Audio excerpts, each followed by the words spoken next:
I appreciate all you guys for coming out, man, supporting this men's movement, and we here to get right into it. Let's just get right into it then. What does manhood mean to you personally, and where did that definition come from? Who wants to start that? You can start off. Let's go. Um, for me, manhood encompasses many different things, but I think the first three words that come to mind are maturity, productivity, and accountability. Now, let's also answer the question, therefore, what manhood is not.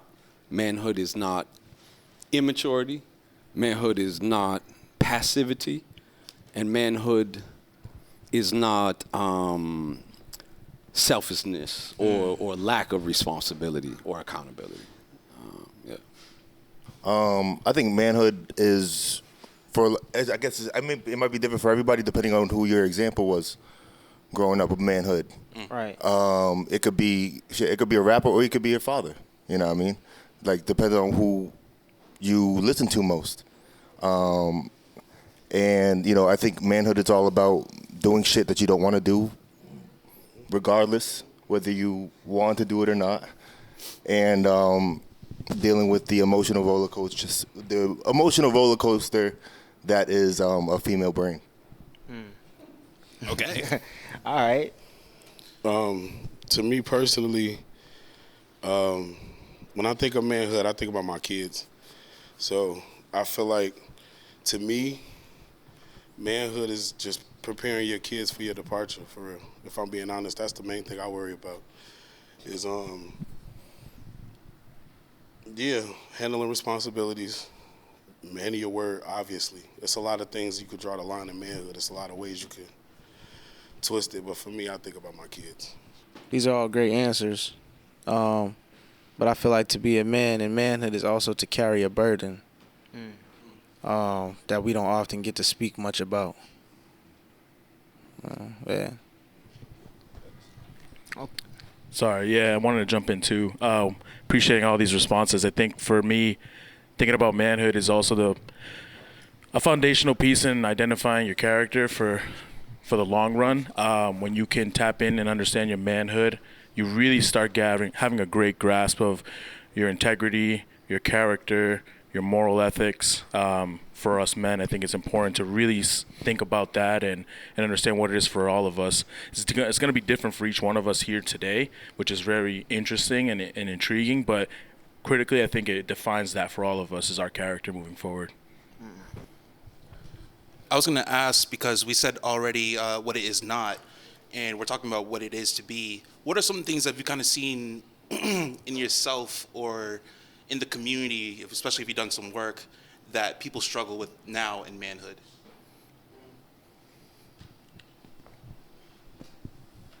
For me, having been a part of men's healing circles, specifically black men's healing circles, for the past 25 years, consistency is huge. Consistency is huge. I think when there's a free meal in the community and we just hear about something, we go and we check it out, and then when we feel like or we understand there's some work I got to do, or there's some work that needs to be done, maybe some questions I don't want to answer, maybe some topics that I'm not ready to address, then I think one of the biggest problems that I've seen in the last 25 years is consistency and kind of a shying away from getting deep as men, being honest with each other, and actually encouraging and supporting each other to do the work, do the real inner work. Yeah, I wanted to add on that too. I feel like authenticity is a really big, important thing. For some reason, I don't know, when I work with younger kids or younger coworkers at my job, one of the more important things that I notice is that no one has a mentor or someone that they look up to, either because the individual wasn't in their life, or they just were never really inspired by somebody to not emulate their life on, because we can easily look up for an idol, and I don't think this conversation is about looking up to an idol, but it's about finding a mentor or a male figure that you can begin molding your authentic identity in and out of, because a lot of the times we can get caught in trying to be another person and losing who we are and the beauty of what our authenticity is as a man. So I wanted to jump off of that because those are good points. That's a powerful statement, my brother. To follow up on your comment, I think we have a difficult time with going outside of the box of what's expected of us to be. Where is that coming from? You know, whose voices, who's telling someone to tell other people to operate in that way? I think unless you make a conscious decision to operate differently than what's normal, you might put yourself in a box, and stepping outside of that box might put you on an island, you know? Yeah, I just want to add on to that. The question is about what man is, right? What do you see in the community that people struggle with manhood? There's not enough leaders. There's not got enough people rounding up the troops and making shit happen. There's no reason why people still save the same homeless brothers on the street, like, since I've been in Mattapan, you know what I mean? 6 years. You know what I mean? It's gonna take strong men to help another brother out like that. Right. You know what I mean? So it's like, we gotta be the example, gotta be the leaders of our generation. And unfortunately, you know, some people didn't grow up with that example. But at the same time, like, we gotta break those generational curses by being the first. You know what I mean? But like I said, you know, being a man is just being a leader, and the best leader in the world who's ever lived, Jesus Christ. Yeah, I love that. Let's talk about some. About some awareness. I had one more. My fault. I just feel like it's a miseducation on what a man is supposed to be. In this community, I feel like we're told a man is one thing, and that's not exactly what it is, or it's much deeper than the surface level. And I feel like it's not all our fault because of the circumstances that we were given. But at the same time, if you can identify the problem, you can identify a potential solution, you know? So I think it's just a miseducation. All right, Cheese, moves on. All right, so I love the fact that y'all guys were talking about a lot of these powerful characteristics and stuff like that, like leadership and, you know, being there for the youth and being a positive representation in the community. Let's talk about some emotional intelligence. Like, how do you guys express yourself emotionally, and how do you deal with trials and tribulations throughout life? And where have you struggled with it too? I mean, I struggle with that a lot. I'm not even gonna lie to you, because I put myself in a lot of situations where I'm around people who don't accept it. You know what I'm saying? It's not accepted as a man to be a certain way emotionally. So how do you transgress that not being accepted? If I'm being honest, brother, I do it by myself, man. I don't even put people around me when I want to get in that mode. Like, I go by myself. I sit in my truck, listen to old school music. I do whatever I gotta do. It's gonna happen because I'm human. You know what I'm saying? The male and the female thing, I get it, but we all human. You know what I'm saying? We got feelings too. Oh, my bad. So yeah, I struggle with that a lot. And I just learned how to separate myself when I get like that. Like, but it's not like, I'm not saying that's the right way to do it. That's just the way that I figured out how to get through it. I feel that. That's your coping mechanism. I like the emotional intelligence question. I think as a man, you gotta feel your emotions, but don't act on them necessarily. Unless it's in love, you know what I mean? You can't do the first thing that comes to mind when you're getting emotional, you know what I mean? I got you. It's usually never the right thing. All right, especially when you're angry. 1 second real quick then, bro. Let me redirect you, right? And how do you feel about emotions? What's the first thing you think about when you think about emotions? Just let them pass. What's the first word that comes to mind when you think about emotions? or being emotional?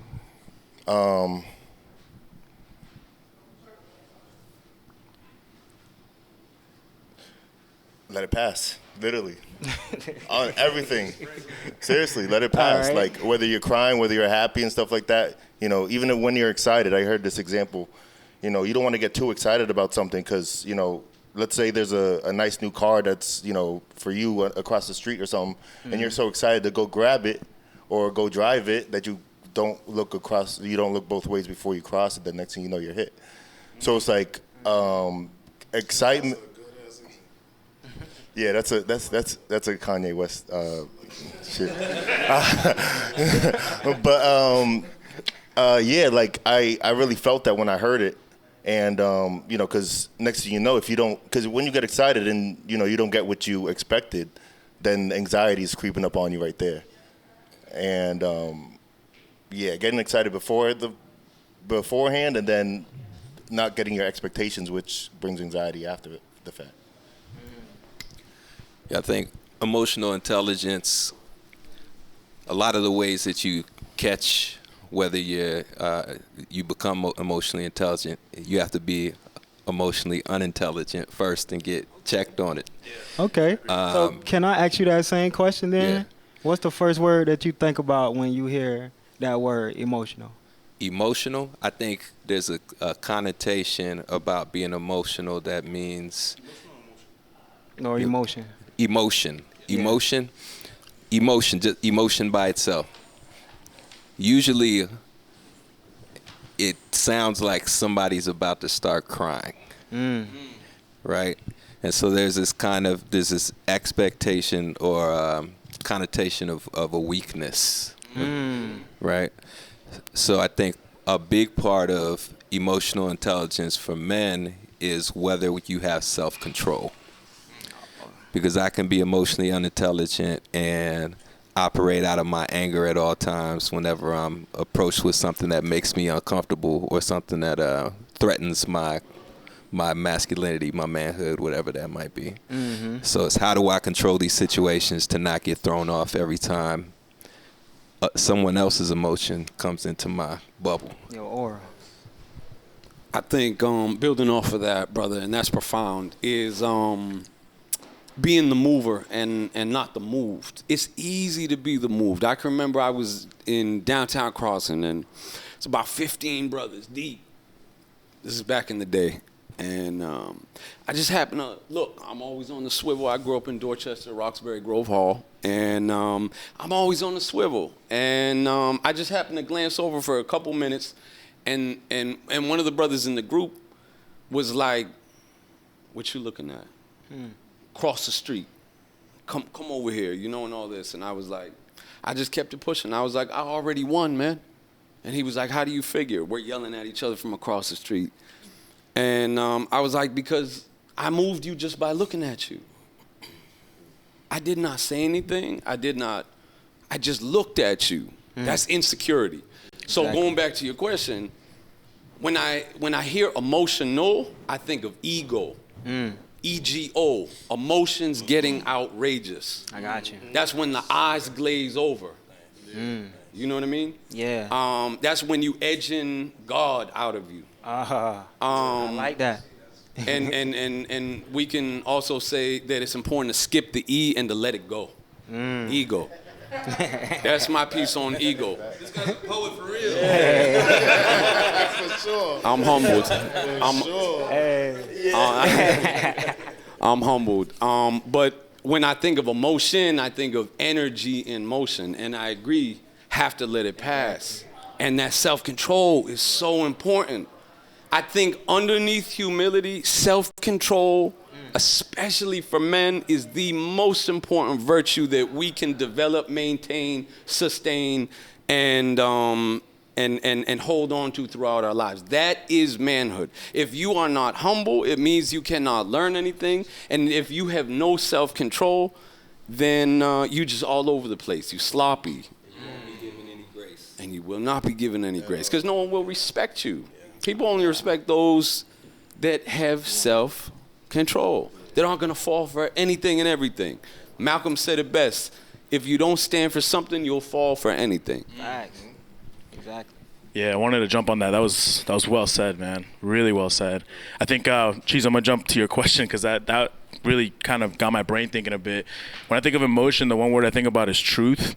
There's some truth to your emotion. It's either something you got to explore as a man deep down, whether it's your past traumas or your character. Look at your parents, look at your dad, look at your mom, look at your uncles. There's a truth there that's got to be explored for yourself, and it's a lesson to be learned later on. So you got to take that time to self-reflect. If you're getting emotional because of, a heartbreak or because, whatever it is. So I think that's the first word that really kind of sticks to mind is truth. And vulnerability, man, to me, I grew up a nerd, man. I grew up with anime. Like I really resonate with that kind of stuff because artistically, one, the storytelling in anime is phenomenal. And there's a lot of emotions tied to it that growing up I kind of connected with and resonated. And I learned to be vulnerable through the cheesy, corny laughing and of the storytellings in anime. And I think that was, there was something true to that I thought, it was missing in life. That beauty and tapping into something that could be our most powerful ability as men. I know usually when we think of emotions and feelings, it really gets resonated, connected to female energy, but I think for men, we're just as strong when we tap into that type of power ourselves, especially when you can have a sense of peace to you in a hot situation. A lot of respect is built around you with others when you can hold that. So want to put that out there. What's the number one word that comes to your head when you hear that word, emotional? The number one word for me probably would be probably like something like how somebody said it, like a roller coaster. I believe it was you. I said emotional roller coaster. Yeah. It brings you to a space that's kind of out of control. Maybe that's a better word. That's the better word to use. There's a Young Dolph's quote that I really like, and he used to say this in interviews where he would say, if you're not in control, you're out of control. So I think that's probably how I would define it, being out of control. Okay. Well, I appreciate that answer, my brother. But we're gonna. You wanna. There was one other question that I feel like shot past us, and that's what do we do when we're feeling that way? My brother right here, you mentioned that. For me, I'm fortunate enough, and I just wanted to give kind of that other side to have cultivated a brotherhood circle around me, and I can go to them when I'm having a rough moment. Ancestrally, if you go back. Historically, our ancestors had rites of passage, transformational rites, and that gave us an age grade system. That gave us a brotherhood for our whole entire life. And if I'm coming out of pocket or I'm acting sideways, the brothers could pull me by the collar and bring me back into being centered, being back into alignment with true manhood. So I have tried to and have been fortunate to have been able to cultivate that. And so now, instead of going to a female for everything, you know what I mean? I'm able to really rely on my brothers to be there for me. Emotionally, and we can get into the kind of the manhood and the relationship and stuff. But I think one of the areas that we struggle with is we end up confusing our sisters by having them be responsible for our emotions. And I think us as brothers need to be able to come together and handle that in and amongst ourselves, so we don't, number one, burden our women, but also so that we are aligning ourselves more ancestrally with how we dealt with these things. Exactly. I have a question, but what does that look like? What does that window look like of like how long you should let, your friend, or if it's you, of despair, like how long can you go into there of like, you want to talk about your issues until you have a solid solution and you got to start acting? How long can you kind of be in your feelings until, all right, I got to make moves? I mean, the making the moves part is always the conversation is the moves part. the reality, and I actually had a conversation with a few friends yesterday about the motion component of it. If you don't see somebody in the motion of the act of being able to do the thing that is the end result of where you desire to be as the solution, that makes it challenging because you can't see the end in sight. So then you're like, well, I feel like I'm going in circles because you don't know what the result actually in turn looks like. And the part about that is that the end always changes because perfection doesn't exist. So therefore, it then becomes a revision type of thing where it's like, yo, Sunday check-ins with yourself. Like, yo, from where you were before, do you see that pattern of behavior shifting, or do you see that pattern of behavior be getting worse? And is it impacting those around you as you take your steps and take your breath? Because that's the biggest piece. Like, if the concern is that I don't want to do this anymore. Okay, if you don't want to do this anymore, who is it impacting? And then you got to reflect on it, and also like the mirror component of like, yo, like I know in the past this is how I've hurt you. Have you noticed if there's been a shift, or has the relationship improved where there's less stress being around one another from the impact? Because that's the indicator within itself too. Because at that point, the only reason why you're concerned about shifting and changing is because it's bothering the system that's already in place with the people and the individuals that you're around. So if it becomes lighthearted and it becomes much more jovial, then that could be an indicator too. But at the same time, it's a never-ending work. Like we've all gone through it. We're all like, I mean, I'm familiar with probably 80% of you guys here, and we've all evolved for good or for bad or indifferent. And so then at that, the reflection becomes, who have you impacted as you've taken the steps towards becoming better as men? Hey, hold on 1 second, man. You can't just drop all that knowledge. Yeah, he just came out of You nowhere. can't just drop all that knowledge and then not introduce yourself, my boy. What's going on, y'all? My name is Obi. I go by Obi Boston. Tell them what you do. Damn, that's a loaded gun. 30 seconds.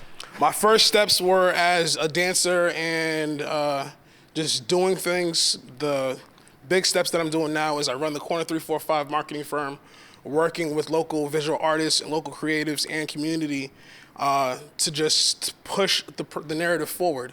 The narrative of light, realistically. So whatever you're doing to create change and create impact so that you can make your step in history, my team works with you to make sure that it's actually doing what you say you want it to do. Ooh, And he's a dope media person. I know he does definitely photography. dope media dude. Let me ask you one more question though, Obi, before they pass the mic, man. I asked them a little earlier this same question. When you hear that word emotional, what's the first word that comes to your mind? Water. I love that answer, man. Very spiritual.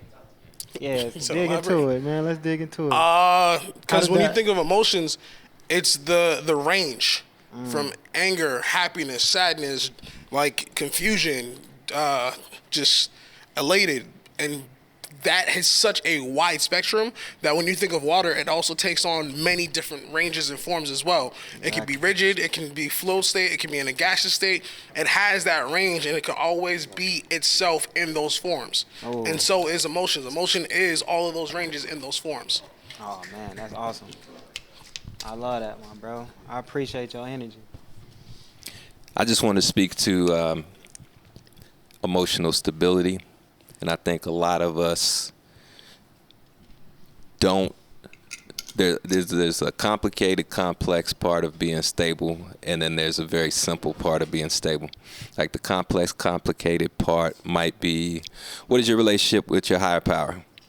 It might be, are you going to therapy on a regular basis? Do you have a circle of people around you that you can communicate with? Do you separate yourself from situations that put you in a fight at all times, right? And then some of the simple is, do I understand my own body? Do I know, am I getting enough sleep? Truth. When I get angry, am I really angry? Am I thirsty? Or am I hungry? Exactly. Or am I, Malnourished. Right, Vitamin malnourished. D deficient. Am I eating enough vegetables? Like things like that are, I may be easily swayed because I'm not regulating my own internal Awareness. self. Right. Exactly. Okay. Since he brought up awareness, let's talk about some more awareness things, my brother. Do you think people experience you the way you intend to be experienced when you walk in the room? Do you think people experience you the way you intend to be experienced when you walk in the room? No. I'm just going to jump in. Not at all. I think that's been my struggle my entire life, man. I think still in this journey of self-exploration, but looking back and reflecting on my youth as a high schooler and like, you know, I was a late bloomer, so I was like 4'11", playing ball, and everyone was already like 6'1", you know, and this sort of like difference. Height is one of those things that really get attached to masculinity. It's like if you're a short dude, you ain't getting nothing in life. But, you know, there's a little love for short kings out now, so yeah, it kind of changed a little bit. But I struggle with that. Like most people always thought that I wasn't, I don't know, people always just judged a book by its cover initially with me, and as I've gotten older and I've practiced communication, I've practiced just being raw and authentic, I think a lot of people are more welcoming to exploring who I am. And it's particularly, yeah, I'm single and I've not dated in these apps at all because like I cannot express myself digitally. It's not, it's just, it's a realm that I don't want to explore anymore. I don't want to put an advertisement for myself. I leave it open to have someone actually be entertained by coming and having a conversation with me and getting to know the depths of my waters. So, yeah, no, that's my answer. Oh, you wildin' though, right? That's true. With that question, no, absolutely not. Because if I'm being honest, every man can vouch for me when I say comfortability is the best way for people to receive us. If we're in a comfortable state, or we don't feel like we gotta be somebody else, talk like this, be like that, that's how we want people to see us for real. So it gets to a point like when you meet a woman, right? You get vulnerable. You know what I'm saying? You get in that state where you could be yourself. That's the best feeling ever. You know what I'm saying? But to have to walk in the room and then like be this way and no, I don't feel like you get your justice. I feel that. I'm trying to let you land, brother. My fault. That's an interesting question. I feel like people, for the most part, see exactly what they're supposed to see, but they might not know that's what they're seeing. For an example, you know, I'm a very like goofy, high energy, hype, jokey type of guy when I'm around my people, you know. To somebody on the outside looking in, they might think I joke too much, or they might think I'm too happy, or, you know, just trying to fake the funk or do too much when really that's just me. So they might be seeing exactly what I am, but just in a different light, you know, or a different perception. But that has to do with who they are or why they see things that way. So that's crazy because high energy, you look mad laid back. But I was gonna say too, get to know me, man. But I was gonna say too, you gotta get to know me. I have that issue too because I think some people see me as intimidating. Okay. You know what I mean? I feel like I'm an emotionally soft person, but I've had like both women and men experience me as intimidating. Like a dude told me that before he got to know me that he thought he was gonna have to fight me because he was like, "So you look like a nigga just like me." And I thought we're gonna bump heads. I was like, nah, bro, I'm just kind of a chill person. But that's the way it is. So, can you repeat the question one more time, please? the question was, do you think people experience you the way that you intend on being experienced, like when you walk in the room? No, and I used to care, you know what I mean? Yeah, that's big. Like, throughout my 20s, like, even... Did I ever care? That's the real question. Did I ever give a shit about what people thought about me? Yeah. Nah, because, I mean, at the end of the day, I was always in my own lane. I feel that. You know what I mean? I'm a golfer. Who the fuck does that? You know what I mean? Yeah, Top Golf is fun, 100%. To me, you know, Top Golf is like expensive practice to me. All right. Like, you know what I mean? All right, the no fucks given being, right? What feedback have you ignored, and how has that helped? Or what feedback have I ignored? Mm-hmm. And how has it helped you, like, evolve? What feedback have I ignored? I don't know. Don't vote for Kanye West.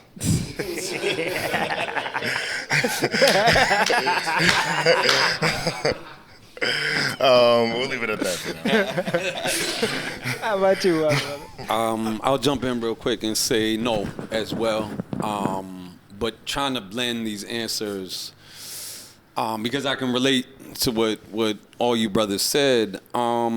I got a line in one of my pieces, judging me by the way I look is like striving to find honey in a thorn bush. And so I'll drop that on somebody if I'm feeling misperceived. But at the same time, my spiritual beliefs also implore me to not, it's none of my business what other people think about me. That's none of my business. And life is so much easier that way too, because I'm just gonna do me. And I think all of us are multi-dimensional beings, you know? None of us are one-dimensional. And I think this culture specifically really hones in on image and what you look like. You know what I mean? Physical I wear being. this. A lot of people think I'm Muslim. I'm like, no, it's a Sumbia. It's African. It has nothing to do with Islam. Exactly. But, you know, I also don't fault people for, you know, For being stereotypes. And that's a teachable moment as Right. well. It's just So. being ignorant, so, you know, you said teachable Yeah, moment. or curious even. You know, some people are just curious. So let me ask you that same feedback question, man. What feedback have you ignored that helped you evolve? That's a great question. First thing that comes to mind is to follow the crowd. Nah. When the crowd is going this way, Juma goes that way. You know, I remember my grandmother telling me, if all your friends jump off a cliff, you gonna do the same? You gonna follow them? I know we've all kind of heard that in different ways. Exactly. And there's a Yoruba proverb that says, "In the crowd, that is where you find your death." So I do not follow the crowd. I'm a trailblazer, like my brother said. I go my own way. You know what I mean? Now, let me drop one more because this is important. Because I think one of the other definitions of manhood is to be a leader, to be an educator. So there's another proverb. Y'all gonna love this one. If you call yourself a leader and no one's following you, then you're just taking a walk. If you call yourself a leader and no one's following you, then you're just taking a walk. Yeah. I mean, my comment is about how I choose to walk through the world versus the world, right? I may want to present myself in whatever fashion I want, but I know I have to walk through the world as a black man and how that's perceived. I know I have to walk through this world, and in some spaces, I understand that if I don't assert myself, that people will try to victimize me. So I have to be mindful of the spaces and places that I walk through, and I might have to assert myself differently. And sometimes my awareness needs to be a little bit more heightened. Sometimes my presentation needs to be a little bit different, because I know if I try to steamroll, Mack truck my way through every situation in the exact same way, I can demolish things, or I can put myself in danger. So I have to be mindful of the situations and places and spaces that I move through. Facts. That note, we're gonna take a small break and we'll be right back though. Hey, yo, say something motivational. Nigga, do you? Show and Tell Boston, we're back with a part 2 for our men's conversation. We have a new person on our couch. It's me, Mashari. She's gonna have some questions on for us a little bit later. But to start us off, we have one question for you guys. Have you ever lost a relationship that a girl wanted out of? How did that change your view of yourself? Did you change or address the issues you felt like made her leave? It's a deep topic. So a girl that left me because what? If she wanted out of whatever reason she left you for. I'll tell you what, I've had one relationship, and I broke up with her before she had the chance to break up with me. Wait, why did you think she was going to break up with you? Oh, because I was a pussy ass nigga. Top one. In what ways? Straight up. Oh, I forgave her when she cheated on me. Oh yeah, I was bad. It was my first girlfriend. I didn't know what to do. Damn. I was just like, oh, let me just do whatever she wants me to do, and then everything will be all right. That shit didn't fucking work. Yeah. It was the longest 8 months of my life. That ain't Felt even like working fucking 3 caveman years. Mm. But nah, like, don't be a bitch ass nigga. How did you? Okay, so after those 8 months, when you reflected, how did you try to get into those issues? Like, how did you try to? What you mean? Oh, I fucking swept them under the rug. Like they never fucking happened. Yeah, she would say some shit in the car that I didn't like. I never even addressed it. Like I never addressed any type of like slight, any type of anything. I was just No, like, what oh. what we're asking is like, how did you make sure that you're never that person again? Oh, I'm What gonna did tell you her. do? I'm gonna tell her to kick rocks and mean it next time. You know what I mean? Like if I feel like any type of disrespect or slight or any type of way where I don't feel like I'm getting the energy that I put in reciprocated, I'm out. Was that like? So would that be like mostly like mental simulations of putting yourself through it again, and what you would do that time, or like? How did you... I'll tell you what. Since then, there's been a lot of trial and error. You know what I mean? But the thing is, you gotta try it. You gotta keep going. I'm single, right? But I'm always swinging for the fences type shit. Like I'll go up to a pretty girl at a club and be like, "Oh, you're pretty. You looking for a boyfriend?" Little direct. No. I pick and choose. I'm very selective on who I do that with.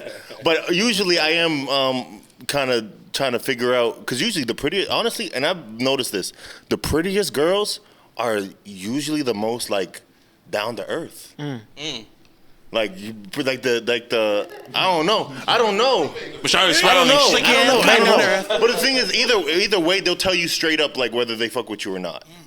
You know what I mean? Like when I say down to earth, I don't mean like. Of course, pretty girls are usually the most materialistic.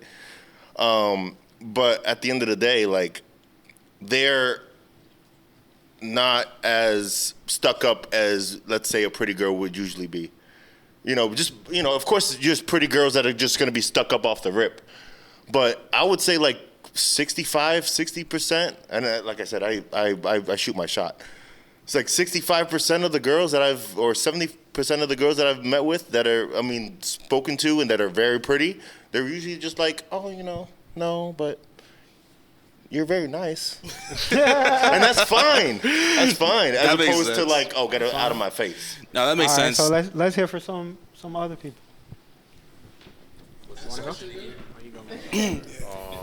A woman who wanted out of your relationship, did you reflect on what you felt like was your downfalls of what caused that to happen? How did you work on yourself? How did you become better? How would you make sure that you don't go through that again?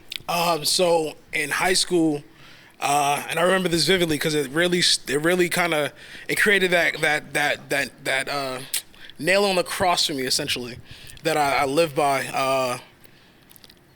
Being the lover boy overtly scares people off, because it's like some women aren't understanding like the goal is marriage. Like the goal is that like I leave a legacy with you, and that like when I die and you're still around, you're taken care of. And if I can see that this is your life with God, with you on the couch, the energy towards how I move with you is going to reflect that. And not a lot of women understand that, like, that's a thing. Like, seeing your parents and your grandparents 40, 60 years down the road is because grandpa felt that energy, said, bet, this is the woman who I see as my helper mate. And in high school, I was of pure love. Like, I did the bullshit, did the hang out with dudes and all the fun shit, but then, like, I had that one, and I was like, damn, like, I'm willing to, like, really, like, I'm gonna change your life. And the problem is that I got too comfortable not realizing that if this is my treasure, like a pirate, other pirates also want said booty. And so, and understanding that, it's just like, I still have to be dangerous. And I lost my dangerousness because I loved how soft I could be because of her.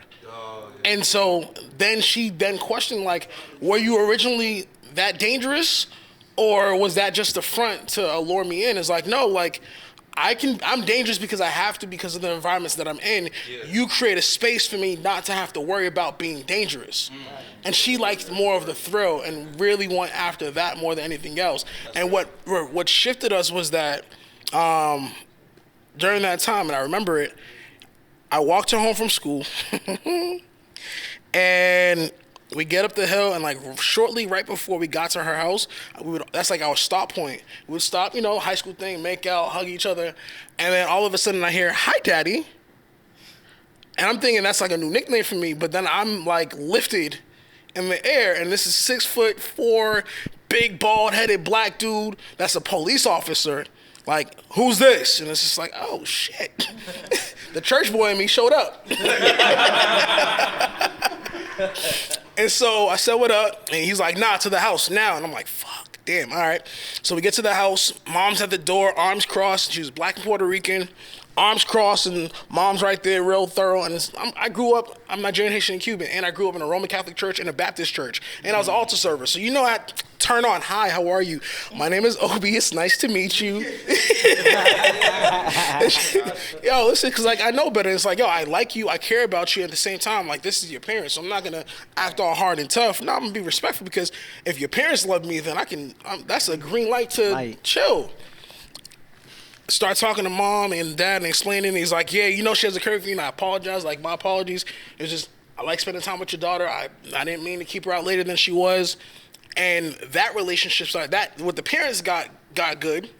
And if you know about high school, if my parents like you, I don't like you. Because then it's like, oh well, like this isn't the like escape that I wanted. Yeah. And so then I started noticing patterns after a while. Parents invited me over for Thanksgiving. That was the first mistake of saying yes. Because at that point it's just like, damn, like my parents like you. So then it led out to after Thanksgiving, it started going, stop hearing from her more. Stop getting text messages as often. Stop getting calls as often. And then I left the school and transferred schools because of circumstances, and then stopped hearing from her, started seeing her. She stopped answering my calls, stopped like all of the things. And that was when I realized after that relationship was like, yo, still stay dangerous and also be mindful of how you show up, but don't let her get it twisted that like, yo, like I'm still who I am. Remind her like I like being safe when I'm with you. I like being soft because I'm around you. But to the rest of the world, I'm still who I am. But I don't need to do that with you. And ever since then, I've learned, like, yo, if you need to, be firm. And to the point of, like, not letting her, like, come off the cuff, saying crazy stuff to get the shit test. Not, like, respectfully, no, we're not having that conversation. Even down to, like, I don't like arguing. So if I can understand that you're upset. But if you're upset, let's not have, like, the tone and the way in which we speak to each other has to be of civility. Right. Because if it's not, and you're talking to me in hostility, at that point, you're not the shorty that I want to protect. Yeah. You're trying to turn into my ops. And at that point, we need to end this conversation immediately, because if it gets any more hostile than this, I no longer see a reason to protect you. True. I see a reason to protect myself. True. Boundaries. Boundary. You got any other? Resonate with that. Yeah. I took a couple shots while y'all was talking, so now Let's go. I'm ready to go. So you actually got to be careful with that question, because sometimes you'll get in a situation where somebody will make you feel like you did something wrong, and you didn't. A lot of women was raised to see red flags and good shit. You know what I'm saying? So like they be like, "Oh, it's too good to be true." Like, no, bitch, I'm really a nice guy. Really a fucking nice guy. But I'm not saying that. I've been in many situations where I've done wrong. And I've also traced back, and I have a guilty conscience. So I can't just do wrong to somebody and sleep good at night. You know what I'm saying? So if I've done something wrong to a woman, I've definitely, and this ain't death row, you know what I'm saying? If she want to go, you ain't got to put in no 2-week notice. You can get on up out of here. Nobody. You know what I'm saying? You can go. You know, ain't nobody keeping you here. True. But I'm not going to let somebody convince me that I'm wrong when I know I've given my best. You know what I'm saying? So you got to be careful with that. So you had that happen to you before? Plenty of times. Can you, what does that look like? So, okay, so for example, like previously, I've just gotten into my provider state fully, right? Like I take care of all of the bills, all my kids, car note, insurance, everything. I take care of everything. Yeah. I go to work 13 hours a day, 6 days a week. You know what I'm saying? So I was in a situation with somebody who never had that. And I mind you, I've never done that for a woman. No. So it got kind of, because she wasn't accepting as I would want her to be, because I'm like, damn, like I'm really like, I'm coming crazy. I'm pushing out. But it was more so for her like, oh, money isn't everything, or money, you know what I'm saying? But at the same time, it's like we in Massachusetts. You walk outside, that's 200. Facts. You know what I'm saying? So it's like, I'm not saying bow down to me. I'm not saying like just respect it. You know what I'm saying? Because we ended up getting into a situation where we weren't together, and the one thing she had to say, this is how you know when a woman is mad, she's gonna say what she wanna say. But the one thing she could only say to me was, oh, you're nothing but financial. I started to say thank you, bitch, because I ain't never had nobody tell me that ever. You know what I'm saying? I'm moving up. Thank you. You know what I'm saying? But she basically played it off as, oh, since you just this, like, which really ain't the truth, because I'm a real father for real. Like, I'm active in my kids' life. Clap it up for the good father. All my kids look like me. I can't get away from it if I tried. But I do way more than just financial. You know what I'm saying? But living in Massachusetts, you got kids, I got kids, and me deciding to take the finances off the plate, and all you got to do is focus on being a mom. You know what I'm saying? Okay. Like, she tried to make me feel wrong for that, and you can't. I'm sorry. So that was one situation where I had to be careful. Like, I couldn't, like, yeah. You wanna say something to it, my brother? In the interest of not getting murdered in the comment section.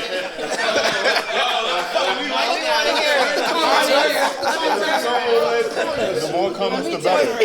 The more comments, the better.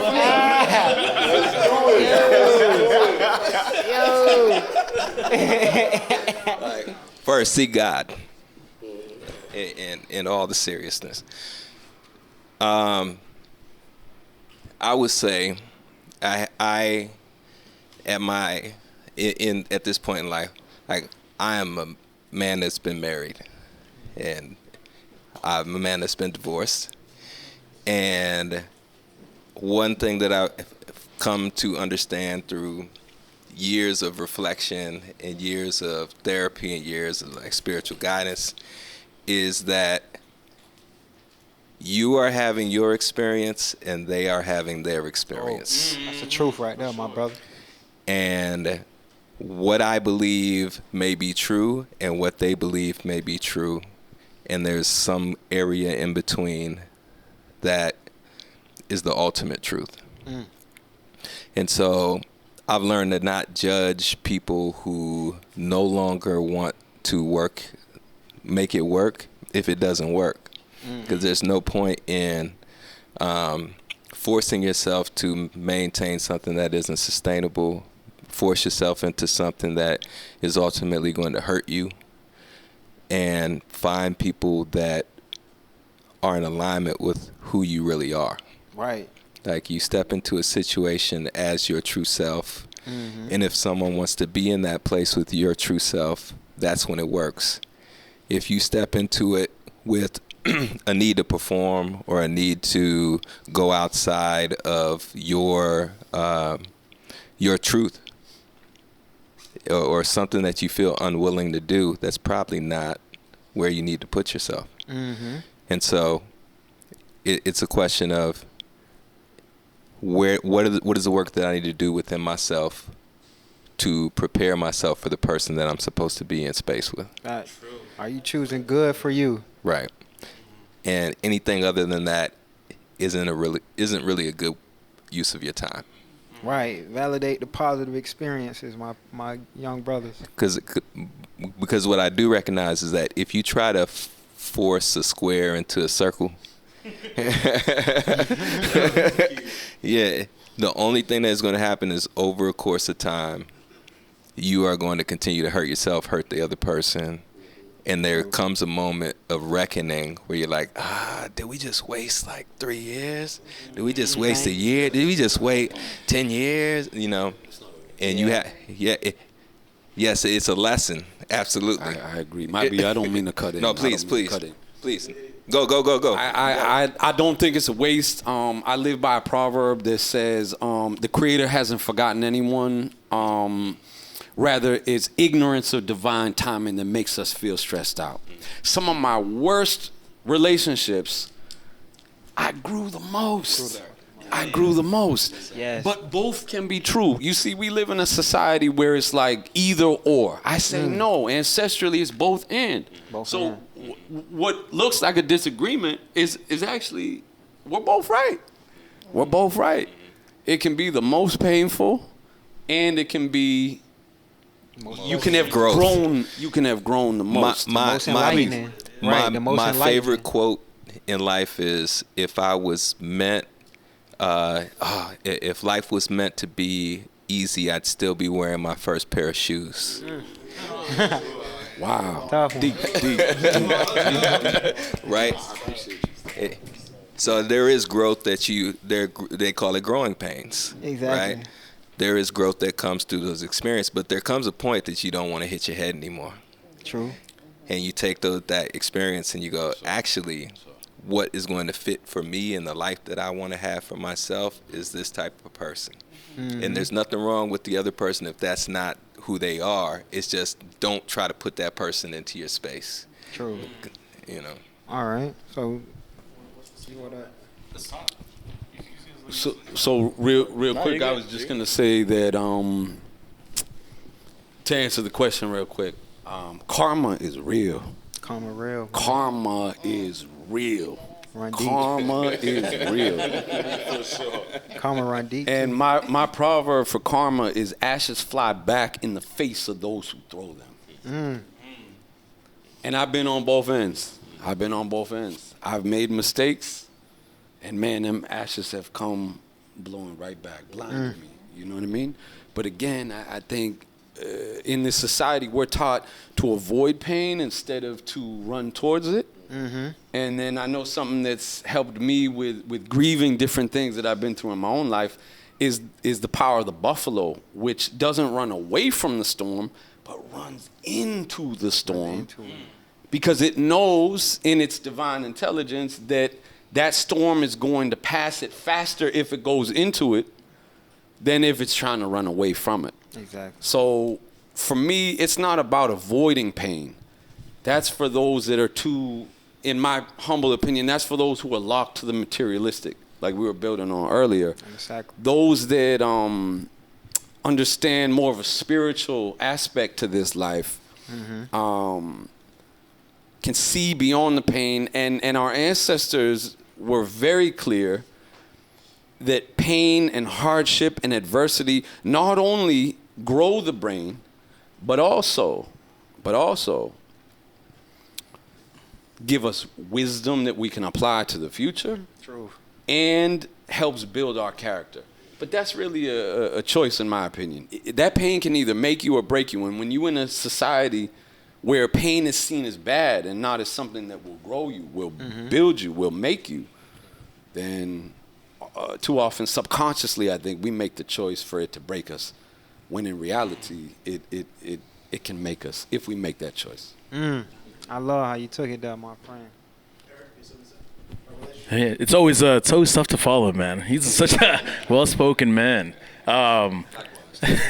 Appreciate it. Thank you. I don't know. I can't pretend like I know everything and know the future, man. I'm humble, or at least I practice it.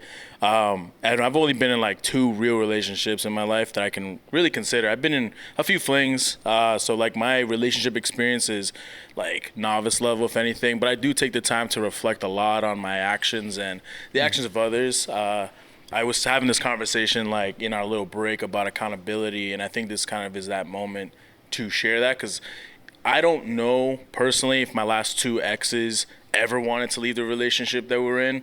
I could ponder it and think it through, but they never acted upon it, so I can't ever really say like I foresaw that ever happening. Right. And it'd be kind of dumb of me to think that they wanted to leave the relationship, because I do have to give myself some kind of credit at some point. Like, I'm a good dude. Right. Even though I messed up, even though I make mistakes, I do my best to give the person that I choose to be with and spend time with their part too. So I can't foresee that. But I appreciate the question though. Like I think it's good to think about that, and as you grow in your maturity and with your relationships. So I don't know, bro. I would honestly say like, no, I have no idea. And maybe they did, maybe they didn't. My first relationship I was talking was a 8-year relationship with my high school sweetheart, and we were engaged and she cheated in the engagement. And so full life circle. Was in another dope relationship later on in life. I was blessed to be with a dope girl, and I stepped out for other reasons. So like life ended up coming in this weird full circle moment for myself, and now I'm in this space where it's like, damn, all right, well, third time's a charm. We'll see if maybe this next person is lucky to be the one. But I don't know if they wanted to leave. I don't know if my actions were because I wanted to leave. I don't know if her actions were because she wanted to leave. I don't know. It ended. It was a great experience. I think the anger that I had in both moments foretold me to understand, damn, I learned a lot through those relationships, which is really dope. So yeah, I just, it's a really good question. I just kind of wanted to be raw about that. Like, I have no idea. All right. Well, I appreciate that statement too, my bro. Appreciate you, man. And since we bring in my good friend Big Shari on this panel, let's talk about how we are relating with feminine energy now. Like, how does feminine energy show up in your life, in yourself, in your relationships? How do you interact with the experience of feminine energy? Can we define feminine energy? All right. What does Actually, feminine let me ask another question. Like, it's the same thing, but when you're hearing all these things talk about, because in your relationships, how are you experiencing this conversation? What you're hearing, how you apply it to your relationships? I know I'm putting you on the spot, deeply on the spot, but what do you think? What do you mean? Like, tell me, what are you asking? Like, When you hear about kind of like all the reflectiveness and that talks about what we're trying to figure out, like what women want, or what what everyone's kind of been talking about, like what comes to mind? what comes to mind? I mean, We had one person talk about being a bitch ass nigga. We had one person talk about being too nice. We had one person talk about they've kind of had an 8-year sweetheart. You know what I mean? I appreciate the honesty and the accountability. Mm-hmm. And I'm hearing like these different stories and perspectives, and it's really just a journey, honestly. I mean, everybody fucks up. I've been married. I'm also divorced. Hey.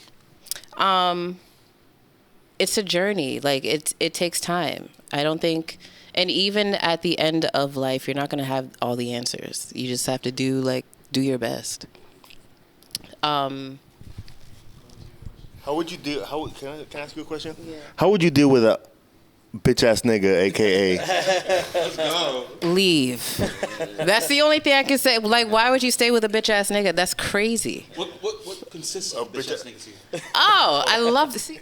Wait, yeah, that's a great question. What is a bitch ass nigga? I just, you know what? Let me not. Is a nice nigga a bitch ass nigga? No, Don't no, slide no, on no, my no, sis. no. Hit the Well, cut. yeah. No, Well, that's not. That's not the nice it. guys finish last thing is. Be nice to me, is a real please. thing. No, Nice guys finish last thing I is a real thing. want. Please be nice to me. You know what I'm saying? But basically, Be nice to you, but at the same time, like, be able to have the capacity to tell you to. Oh. yes. So, be nice to you, but at the same time, have the capacity to tell you to shut the fuck up. Give me Like- this. Give me this. There you drop. I'm gonna say. I'm not I'm saying, gonna. Not that explicit. We don't No, I know That what you Tito mean. grabbing, I know bro. what you mean. I'm going, in the wise words of Miss Jill Scott. If you can tell me what to do, you can tell me what to do. But if you can't tell me what to do, you cannot tell me what to do. It's either you got it or you don't got it. Okay. That being said, confidence, my brother. Confidence. Wait, so I kind of want to jump in and ask, because my interest lies in understanding what's this like friction between these terms, masculinity and femininity. So I try to have these conversations with my female friends all the time about, why you guys always throwing out toxic masculinity, and it's an obvious understanding that maybe the individual that they're trying to pursue or with or whatever hasn't matured in that sense, which we've all kind of talked about. But from your sense, can you help us understand what it is in us trying to understand our masculinity that you would want your female counterparts to understand as well? Like, we're soul searching here too, but there's obviously friction. Can you explain and talk about what your frictions are with masculinity in that term and your experience with toxic masculinity, and that way I think it could, evoke more conversation? Okay. Keep in mind, I did have some Tito's. I did drink a little bit, but anyways, to me, toxic masculinity shows up as, it's usually control disguised as protection, which I do not appreciate. Mask wearing, that happens a lot. Deception. The real ones don't have to lie. The real ones do get their way with honesty. What else can I say? That was such a layered question. I'm trying to remember all the questions you asked. It is a layered question. My fault. I'm gonna wipe this off. But I think for like what you're saying too is that like it might be an issue for men in general. It's like, are you born that way, or like can you learn to be like masculine? You know what I mean? Yeah. Because a lot of us are born at disadvantages. You know what I mean? Where you're not actually very masculine. Maybe you were raised by a woman or things like that. Yeah. And then there's like a woman telling you like, oh, either you got it or you don't got it. You're like, all right, well, what do you do? You know what I mean? And I think some people struggle with that. I mean, it might be the truth. I don't know. I'm not. The tables are turning, though. The tables are turning. When I was growing up, I feel like it was, how do I say this? The men they took more initiative. There wasn't social media. There wasn't, you know what I'm saying? Social media plays a huge part. There were more examples, I think, in my experience growing up, of masculinity and strength and protection and provision and all those things than I see now. So it's just easier to be single and just, To that point too, the spirituality component also plays a factor in my opinion, because masculinity and femininity is the two halves of the whole of the eternal. And we don't have that conversation of pushing for spiritual development amongst men. When you think of spiritual development, it's majority women that are in the atmosphere of spiritual development, in the sense of like going to church and being religious and all of that. You think of the community. You think of the hard work, and it just makes me, by default, think of the original two that they talk about biblically, and the original two in the sense of the God that we acknowledge as God, and how God created Adam and Eve, and understanding that there were multiple versions of God and atmospheres and everything else. But under the timeline of Christianity in regards to Adam and Eve, Adam went to work, and that's how he understood God. Eve was created from the rib, so she was created from the relaxation. And if you understand the relaxation, it's, for me, how I've always interpreted Eve is the divine connection of God in the celebration of rest. And if you understand it like that, in today's society, after the feminist movement, and we want to have the conversation about toxic masculinity, I forgot where I read it, but that phrase of toxic masculinity and the feminist movement came in tandem. Toxic masculinity was never a word before the 50s. And so that wasn't a word. It was never a word. And so in understanding, when you see how men show up today, there's so many components there's so many factors, because I'm under the lens and purview of black masculinity. I don't have any understanding of white masculinity. I'm working on understanding masculinity as a whole, but within the confines of my understanding of life, which is black masculinity, though the presentation of black masculinity has become akin to toxic masculinity, which has made it very uncomfortable for black men to actually be masculine enough to stand up and own the household. Because if you look at the way in which the black man has been attacked, to remove and excise him because of how strong and how pivotal the black man has been since the 50s, you see the threat that there is to black masculinity. And so when you see that, to her point, yes, it shifted because the narrative has been controlled. The push for, if you want to look at the 80s, when there was the war on drugs, and coincidentally, along with the war on drugs, Section 8, after Hugh P. Newton and the Black Panther Party created all these movements for SNAP benefits, for home health care, free health care and everything. And the government took it over and then created it and then said, yeah, we want to give this to you, but only if you take the black man out the home. And we oftentimes ignore that factor and that component and see how that has created the narrative. Because if you can't see a black man taking the lead inside the household as a black boy, how do you perceive and desire to be that man? And so there's not that much of representation, to her point. And then now we also have the flooding of social media, which is controlled by the platforms and your likes and the algorithms and the systems that are there to give the exposure to what you perceive as masculinity. It also impacts the way in which we move and see ourselves today.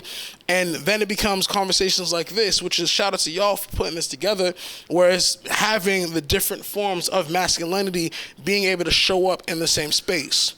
And it goes from the range of soft masculinity to affirmed masculinity, or having a father in the home masculinity to being surrounded by a tribe of women masculinity, and how they show up today in these moments now. And it impacts us. One thing that I wanted to say was I definitely agree with you, but I definitely think that like I get it. There's a stigma of like saying toxic masculinity, but I think like we already talked about when you're like a man and you're emotional. And like, if you don't let it pass, but if you follow those emotions, and like insecurities, this and that, what it causes you to do, I would say that's kind of aligned with toxic masculinity. Like toxic masculinity is like if you're emotionally not under control, and then you kind of like do whatever your emotions tell you to what to do. You know what I mean? I would say like, okay, we know that there's toxic femininity of like what, femininity allows them to do in a bad way.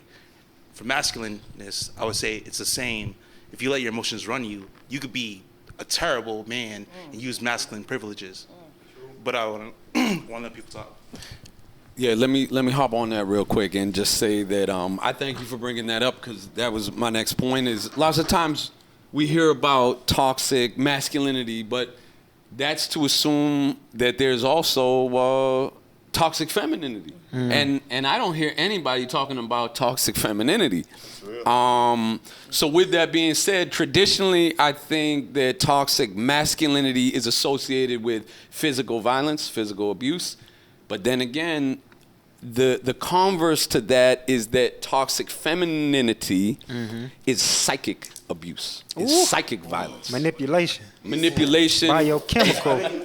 Deception, the independent woman mentality. Hey. I think that's all right. So let me ask a question real quick. Hold on one second. And there's degrees. Yeah. There's degrees, and we have to be very careful because we're also. Mentality is toxic. The I don't need a man mentality is toxic. That's all.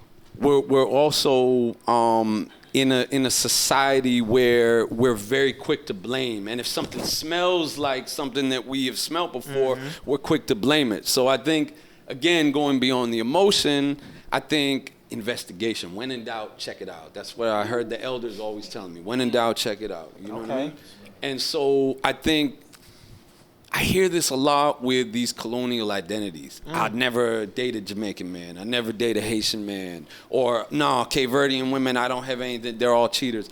These blanket statements don't help us. And I think, some of us as men, we've been hurt.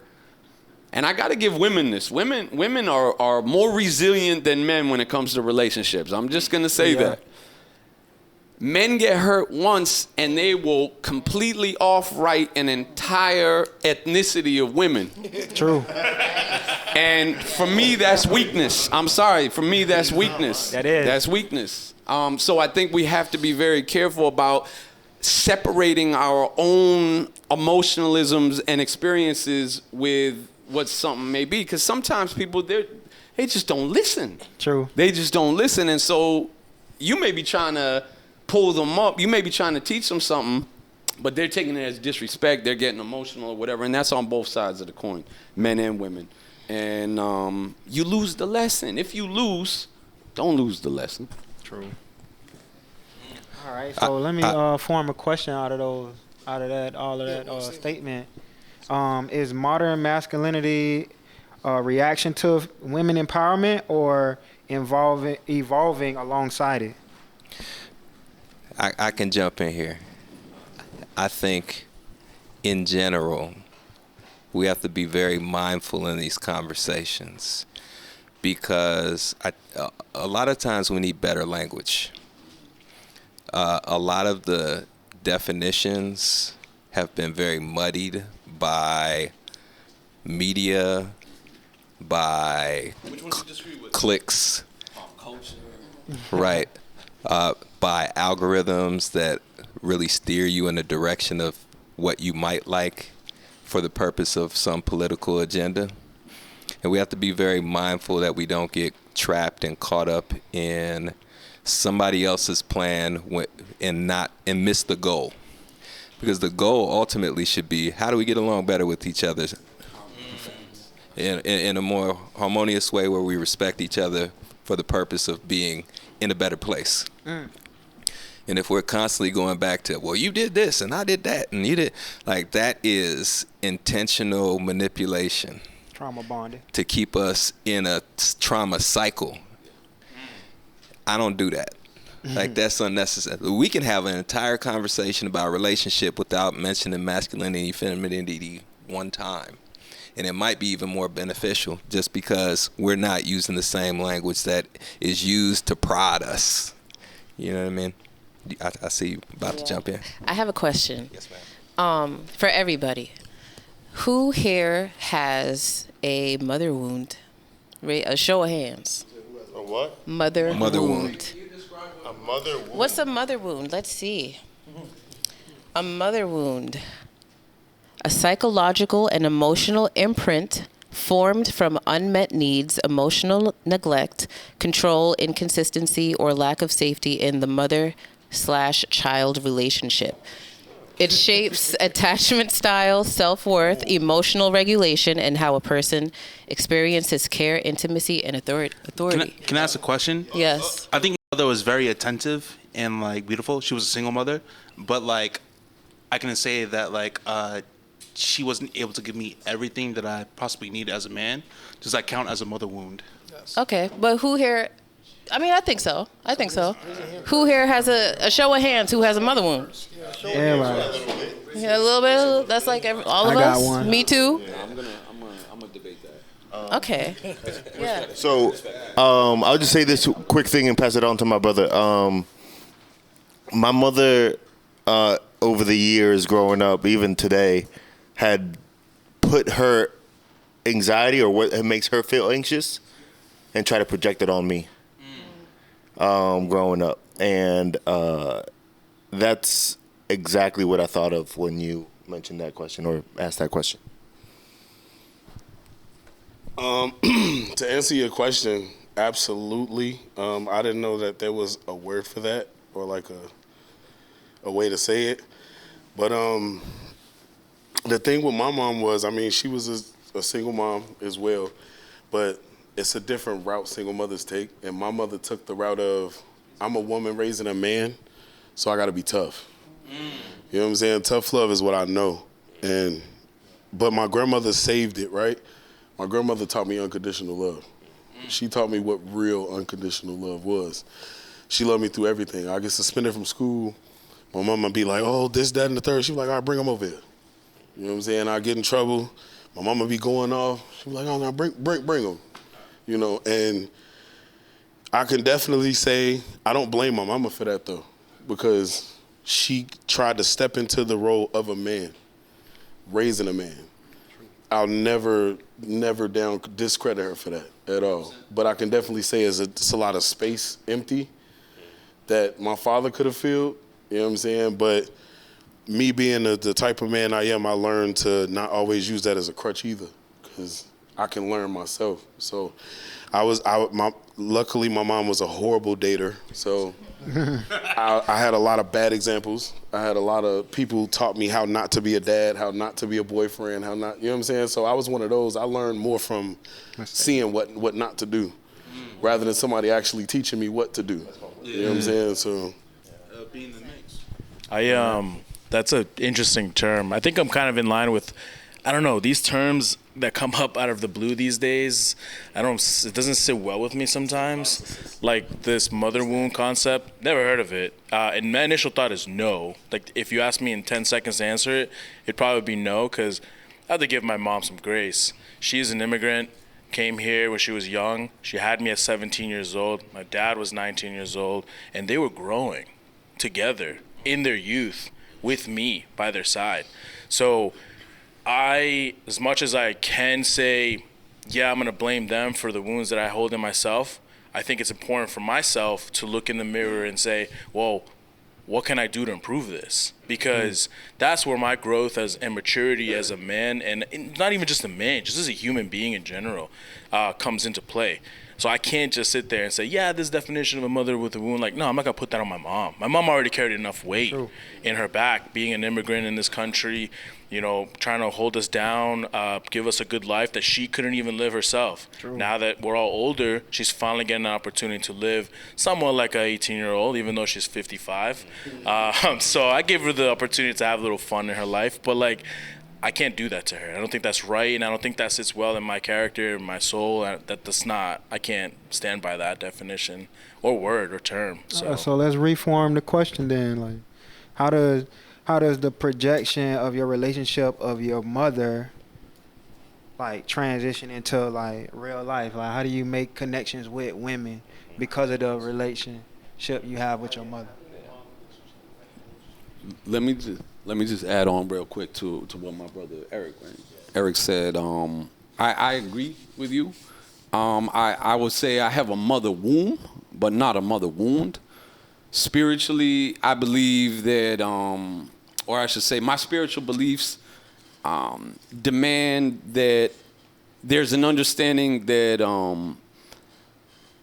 and this is just my spiritual belief. I'm not putting this or projecting this onto anybody.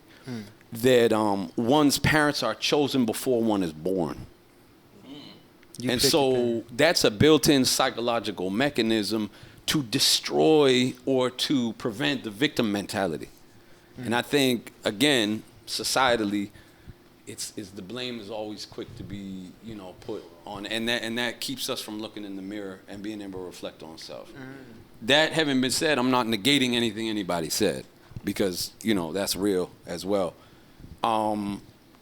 To address your reformation of the question, I once was with a friend of mine, and he was talking about his daughter's mother was a bee, right? Now you go into that word, that's a female dog, right? That's an animal. Talking about language. Using the right words, right? And a man, I feel, is eloquent, is understands the power of words, right? So I said, if your daughter's mother is a bee, right, which is what he called her, then does that make your daughter half a bee? And that hit him hard. That hit him hard. I wasn't trying to be smart. I wasn't trying to provoke him. Again, that brotherhood, I feel like we should be able to pull each other back to center. Homostasis. Exactly. And so where I'm going with that is that first and foremost, none of us would be here if it wasn't for a woman. Truth. Every single person in this world came out of a woman's womb. So that right there is deep. But then we also have to, again, like my brother said, have to factor in that duality, that balance, that harmony, because if that seed wasn't planted inside the womb, then there would be no child, right? True. So for me, I'm very conscious, very aware of the necessity of that harmony that needs to exist. That's why I'm in complete agreement. I'm very careful about what I give into in terms of this alien cultural push for the battle of the sexes. I don't personally think that that's our problem. It's a mess. Yeah. That's external. That comes from another culture, personally. Do you mind if I push back on it a little bit? Because what if she is a bee? You know, I mean, What we is can a bee? swear, bitch. What is a bee, though? You know what I Define mean? that. But I'm saying, like, but what if she's in that culture? If your daughter is, say you're a single parent, right? And your daughter is in that culture where they have that mindset. This is what the woman do in that family. You know what I mean? Wouldn't you want to push back? Like, yo, because I know that you're predestined or predisposed to pick up these attributes. You know, same thing like, you know, it's genetic where like, you know, if you do this, you can get diabetes. If you are to just like take everything that part of your family does, you're probably just going to be just like them. So you have to be like, okay, look at the success in your family of this, if this is what you want, and you have to fight against that, but know that these are your influences. You ever heard of epigenetics? No, that's a big word. All right. I think. Don't make me laugh. I think there's. So I've come to the conclusion that we're all just having a human experience, and everybody that has a very volatile spirit has had something happen to them at some point. And as much as we want to label or come up with titles for people, I can say I have a mother wound, but I also know my mom was having a very human experience at a different point in history where things were less accessible, where she was young trying to figure it out. And I have to give her some grace in that. I don't have to agree with everything about it, but I give her grace. Am I bitter about some things? Yeah, I'm bitter about them. But I know my children look at me like, why did you approach the situation the way that you did, right? Because their mindset is in a different era with new information, new technology, new whatever. We're all having this human experience, and I want as much for the sake of myself to forgive other people for their behavior. I forgive you. Go on about whatever you're doing. Love you. Wish the best for you. Because if I try, somebody asked me this other day. They were like, they're having a bitter battle over their child with their ex-wife, and I just wrote back. I said, "Water beats fire, earth beats fire, wind beats fire, fire makes more fire." You know, like, how do I want to operate with this situation? I can hope that somebody isn't aggressive towards me forever. Mm-hmm. But if I add to it, I know it's never going to happen. I got you. So all I can ever do is operate in a space at peace with myself. Okay. So how about this question, man? Since you want to talk about the peace within yourself and the connection with women, how about this question? How much vulnerability is acceptable to show your woman, and have you ever had that vulnerability weaponized? I mean, Go ahead. I'll speak real quick. I'll just say, like, the choices we make in life are everything. Well, whoever we choose to have close to you. If you choose to have somebody close to you that you can't be yourself with, or the self that you, but on the other flip side, you have to check who the real self is. Fact. Be sure it's true. It's true. I'll be brief as well. First and foremost, love demands vulnerability. Let's be very clear about that. Love demands vulnerability. However, I've been too vulnerable, and that scared the female away. I've cried in front of a female. That scared one of them away. So I think, again, in looking at everything as dual, I think, yes, love demands vulnerability, and some amount of vulnerability is important. I also think that in my more now mature understanding of manhood, that if men are leaders, then it confuses women when we get so vulnerable that we seem like we can't lead anymore. Exactly. Or our leadership comes into question. That's true. And I think, some women are going to be more tolerant than others in terms of what that gray area of too much versus, not enough vulnerability looks like. Mm-hmm. But now, just to reiterate, if a man is too vulnerable, is too emotional, I think that can confuse a woman. Mm-hmm. Yeah. Wait, before you go. Let me say a little story. Real quick, Cheese. All right. I just want to add on to what you just said, or clarify. I don't know, but it's not so much the emotion; it's the emotional dysregulation that's being demonstrated.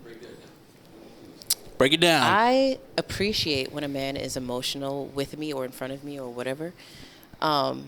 It's the violence. It's when they don't know how to express or regulate their feelings or emotions when it comes out in a violent way. That's when it's scary. Yeah. But I think there's a lot of us, or a lot of women like myself, that I don't see a man as being unable to lead if he's emotional. I actually prefer for that man or my man, whoever, to be emotional, process that, so that they can move forward. But that's it. I think he got. Yeah, that's the part that sucks though, right? Because why are we even really like sitting here putting a level on vulnerability? It's a human thing, right? I feel like if you find somebody that's just like she said, she's very accepting to that, right? It's not a lot of women like that. Mm-hmm. But you also have to take into account, like, if you really want to know somebody, try to find out where they came from. You know what I'm saying? Because that'll tell you a lot. Their grandparents, their parents. Because a lot of times I meet women's parents and then I see their mom, I'll be like, oh, this makes sense. This makes a lot of sense right there. And then, but like I said, I feel like that's the problem that we having as a community. We put levels on stuff that it shouldn't be a level to. You know what I'm saying? Like, we get it, yeah. Hey, should nobody be coming home every day crying, talking about, I can't do it. You know what I'm saying? But there are men where they're dealing with women, and I've dealt with plenty. And it started with my mother because she was in that tough love era. So I wasn't able to be vulnerable with my mom at all. Yeah. You know what I'm saying? So I don't really look to be vulnerable with women. With too. Right. I don't look to be vulnerable with women when I come in a relationship, but if it's there, I know I might have found a home. You know what I'm saying? Like, I can't be vulnerable with anybody. Right. You know? It's truth. It's truth and vulnerability. It's comfortability. It's really just about the other half that's accept. Like, you know what I'm saying? Right. It shouldn't be a level. You know what I'm saying? Because who am I to tell a woman while she's 9 months pregnant, stop crying? Right. Exactly. You know what I'm saying? So I get it. But it's got to be a line where you like, okay, human is human. Man, woman, child, human is human. Right. That's you know what I'm saying? If this person is vulnerable, then that person might be. It is what it is. You know what I'm saying? But you find somebody who really accept that though. Lay your head, brother. Lay your head. You want to go? I wanted to say too that one of our one person we had on the show told me to read The Will to Change by Bell Hooks, and Bell Hooks was she's a really famous writer. But one thing that she was saying too is that she couldn't understand a vulnerable man. Like, she was fighting with him, and also him being vulnerable made her uncomfortable. You know what I mean? She didn't want to see a man cry. She didn't want to see a man be emotional. He was supposed to take charge, XYZ, be in the whatever the stereotypes are. But you know, if this is a talking piece for a lot of women who read her stuff, then this is obviously like a big situation. Like I get like, you know, you're saying like you wouldn't mind that, but like is that the norm? Is that the norm for women these days?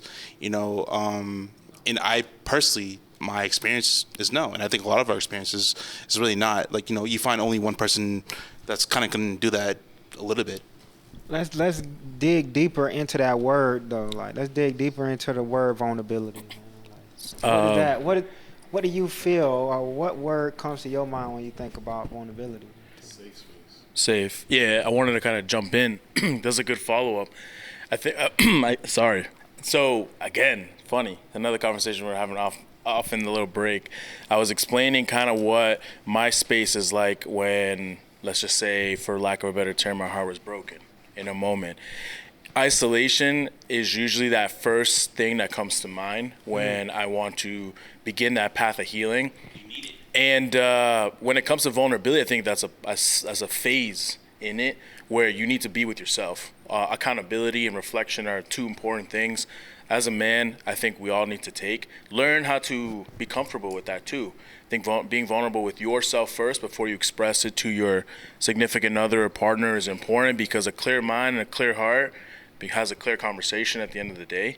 So when you work on that emotionally, with clearing your heart with the wounds and pains you have, whether for me it's a long drive, I'm a car enthusiast, get in my whip, put on some R&B and drive to somewhere and just like sing or like feel the music, go hiking. You know, when we were in COVID, that was like the best thing to do, is be in nature, see what perfection looks like in its raw moment, appreciate it in that moment, and remember, like, everything is temporary in this life, even this emotion. So when you kind of reflect on those moments and you have a clear head, then you can go and be vulnerable with an individual and have a clearer conversation. Because I think that irrational emotional outbursts of like just crying and all this is kind of where I think the fear or that pullback begins, because it almost looks like this person hasn't really taken the time to ground themselves in this state of mind. So that's kind of what I think helps for myself, though.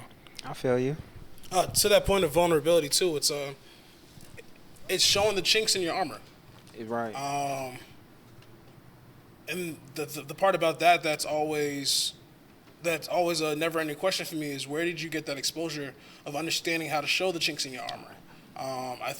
Either I said it here or when we were talking earlier, if you don't have that representation of what it looks like to expose the chinks in your armor, how else do you understand how to repair what's there?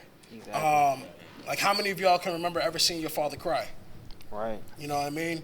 And like that within itself is like as a man, for me, I've understood it as the ultimate form of vulnerability. Not because of death, but because like, yo, this shit is hard, my nigga. Right. I need you to understand, like, yo, I need your help to get to the next step, because I now see you as also a man in this household. Or even that, like, yo, like, I didn't have that man, so I'm the man, I don't know what to do and I'm figuring it out.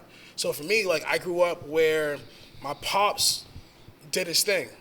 We don't see eye to eye and we clash often because it's, you know, I'm him. I'm the 2.0 of him, whether I want to accept it or not. I'm the best and worst versions of him and my mom together, and I choose to walk the path of reflecting both of them. Right. And in that's a vulnerability within itself, because being able to hold the mirror up to him after all the years of him holding the mirror up to me, telling me where I was wrong, where I was where I'm not how he expected me to be. And that's the chink, because being called out for who you are. And then the other part to it is, how do you see what love is in that capacity, and that vulnerability within the form of love that I feel like orbiting around in this dialogue that we're having. And how does that vulnerability show up? Because within the vulnerability, it's really strength, because you're able to, in the computer sense, troubleshoot life and see where there are areas of necessary growth. And if you're not vulnerable, and if you can't, to your point, find a woman in which you can be the most vulnerable with, then how on earth can you sharpen your iron and have somebody help to also be the other iron to sharpen one another so that you all can get that ship, whether it be the house ship or the relationship, to the destination that you both agree upon. This is where we would like to go together. And if we don't understand that vulnerability really is one of the most ultimate forms of strength, how on earth could we move forward? Because Christ was the most vulnerable. Right. And he was the most thug. Exactly. You know, When vulnerability you- can also be physically too, like he pointed to earlier, like when he was talking about. Oh my bad. Okay.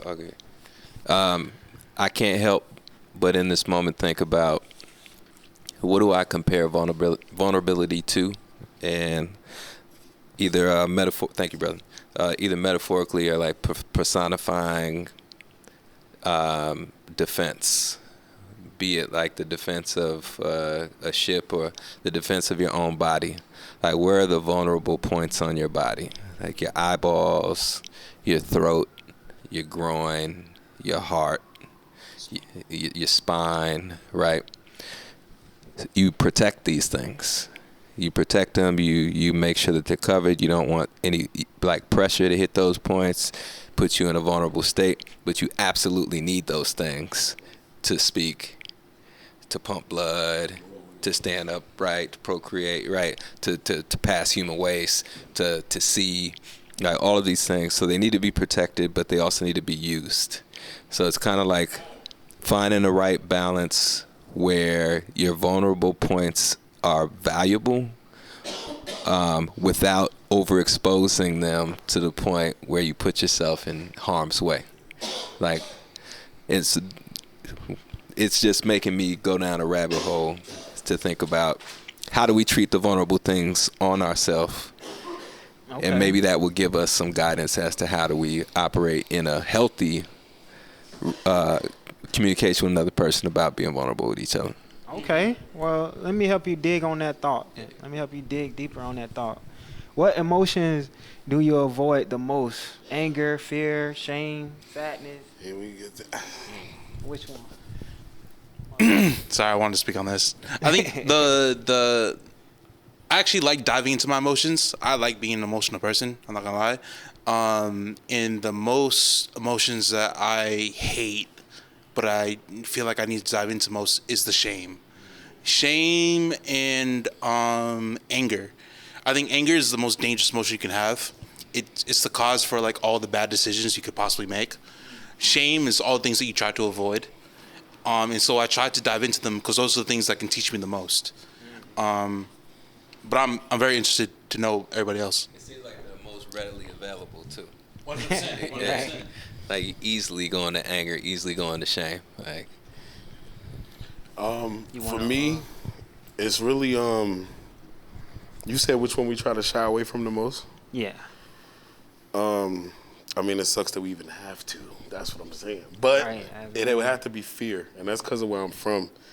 Being from Chicago, every time you step outside that door, you know what I'm saying, anything can happen. Fact. And that's why I get into them conversations where I feel like a lot of people need to just buckle down and be okay with people being vulnerable, right? Because when I get up early in the morning, I go to work.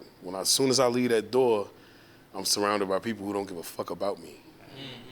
You know what I'm saying? They don't, you know what I'm saying? But the people in that house should be the ones who do. Right. You know what I'm saying? So when I go to work and you ain't gonna be vulnerable at work. You ain't gonna be vulnerable at, you know what I'm saying? I go to rap shows, I go to dance events. Like you can't, you know what I'm saying? Game of Thrones living ass. So, you know what I'm saying? Like it could be anything. Like somebody could literally like, cause like I said, don't nobody have your best interests at heart that don't know you for real. So like I said, when you step outside that crib, it's like, I try to shy away from fear, bro, because it's like, man, I don't want to live my life in fear, man. I want to have fun. I want to do this. I want to do that. But being from where I'm from, man, that'll keep you from going to certain events or going to certain areas or, you know what I'm saying? Like, it's a healthy paranoia, though. It's healthy, too, though, yeah, at the same time. I know what's over there. You need a mic. You need a mic, bro. You need a mic. Get For sure. But I would say honestly, like we should all. I mean, if I was to give advice to like my younger nephews and everything like that, like you want to get away from fear. You know what I mean? Because, there's all these reasons why you should not live your life or do the things that you want to do or be the person that you're supposed to be. You know what I mean? And it's all fear-based. Yeah, I would completely agree with that. The fear is huge. Fear is the mind killer. And I would argue that the overwhelming majority of us post-COVID are living in extreme mindsets of fear. And there's an Akan proverb that says it's a man who stands in front of the hurricane that's rushing upon him. One of the definitions of courage is to feel the fear and do it anyways. You know what I mean? And that would be one of my attributes for manhood as well. Speaking of moral character, ethics, is courage. A man is courageous. A man as a provider and a protector, as a leader, like I said, feels the fear and does it anyways, knowing the risk. And that's, I want to connect that back to vulnerability for a second, because when I said love demands vulnerability, what I meant really was needing to take a risk. Because there's no such thing as anything worth having that isn't a risk. Exactly. And again, societally, George Carlin had a funny line. I'm not gonna repeat it, but he basically said, children even need to wear a helmet to like please themselves nowadays. You know what I mean? If you know what I mean, fear is so rampant, and the number of young people that I speak to that are just battling with anxiety, and social media has been proven to drastically increase anxiety as well. That doom scrolling, that the mind does not work like that. You're supposed to stretch your eyes. Right. When we're in these urban environments where we can't stretch our eyes because they're blocked by some type of a building or a structure, the mind can't stretch. If you can't stretch your eyes, you can't stretch your mind. And therefore, you're kind of locked in the box. Now I'm thinking of The Matrix, and that was from the conversation earlier. But it all comes back to that vulnerability, meaning you are willing to take a risk. I'll put it like that. Okay. Can I say something? Yeah. Go ahead. Say something. Wait, you go first. Go ahead. Say Okay. something, love. I am not a man, clearly. I very much love being a woman, That ain't no but man now. but I have spent majority of my life operating from my masculine to protect myself. And I think the emotion that I can't say that now. I'm practicing how to not now. But yeah, I mean, okay. But the emotion that I have been running from majority of my life is sadness. Not so much fear. I don't know. It's sadness. Yeah. Wow, you can dig into that. How's that What about helped you sadness? avoiding that? Has that helped you evolve? What's making you sad? I mean, how much time do we have? Turn into a therapy session. What was your question just now? What is it about sadness? Oh, sadness. Even now, just saying the word, I feel it in my body right now. I was raised with a lot of boys, and I was treated as one of the boys, which is why I'm now one of the guys. Even though they won't let me have that, but they told me the same things they told the boys. I can't cry. I'm not allowed to cry.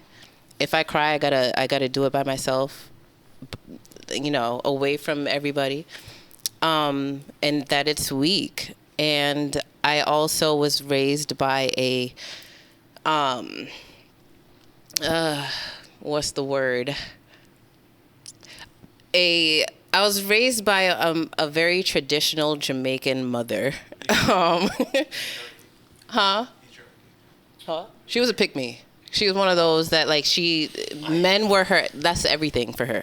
And I had to learn how to protect myself from her as well, emotionally, because she acted out of emotion. So then I had to not. I had to teach myself these things like early, to just kind of be stoic, I guess. And sadness, just, it's scary to think or to imagine myself falling apart. You know, keeping it together was what I was taught to do, or in some aspects taught myself to do, to survive. So yeah. Sadness. That's love right there. I'd probably agree with you 100%. That was going to be my comment too. I think the emotion that I tried to run away from when I was younger was sadness. I think nowadays, I made peace with that demon a little bit, so we're kind of cool.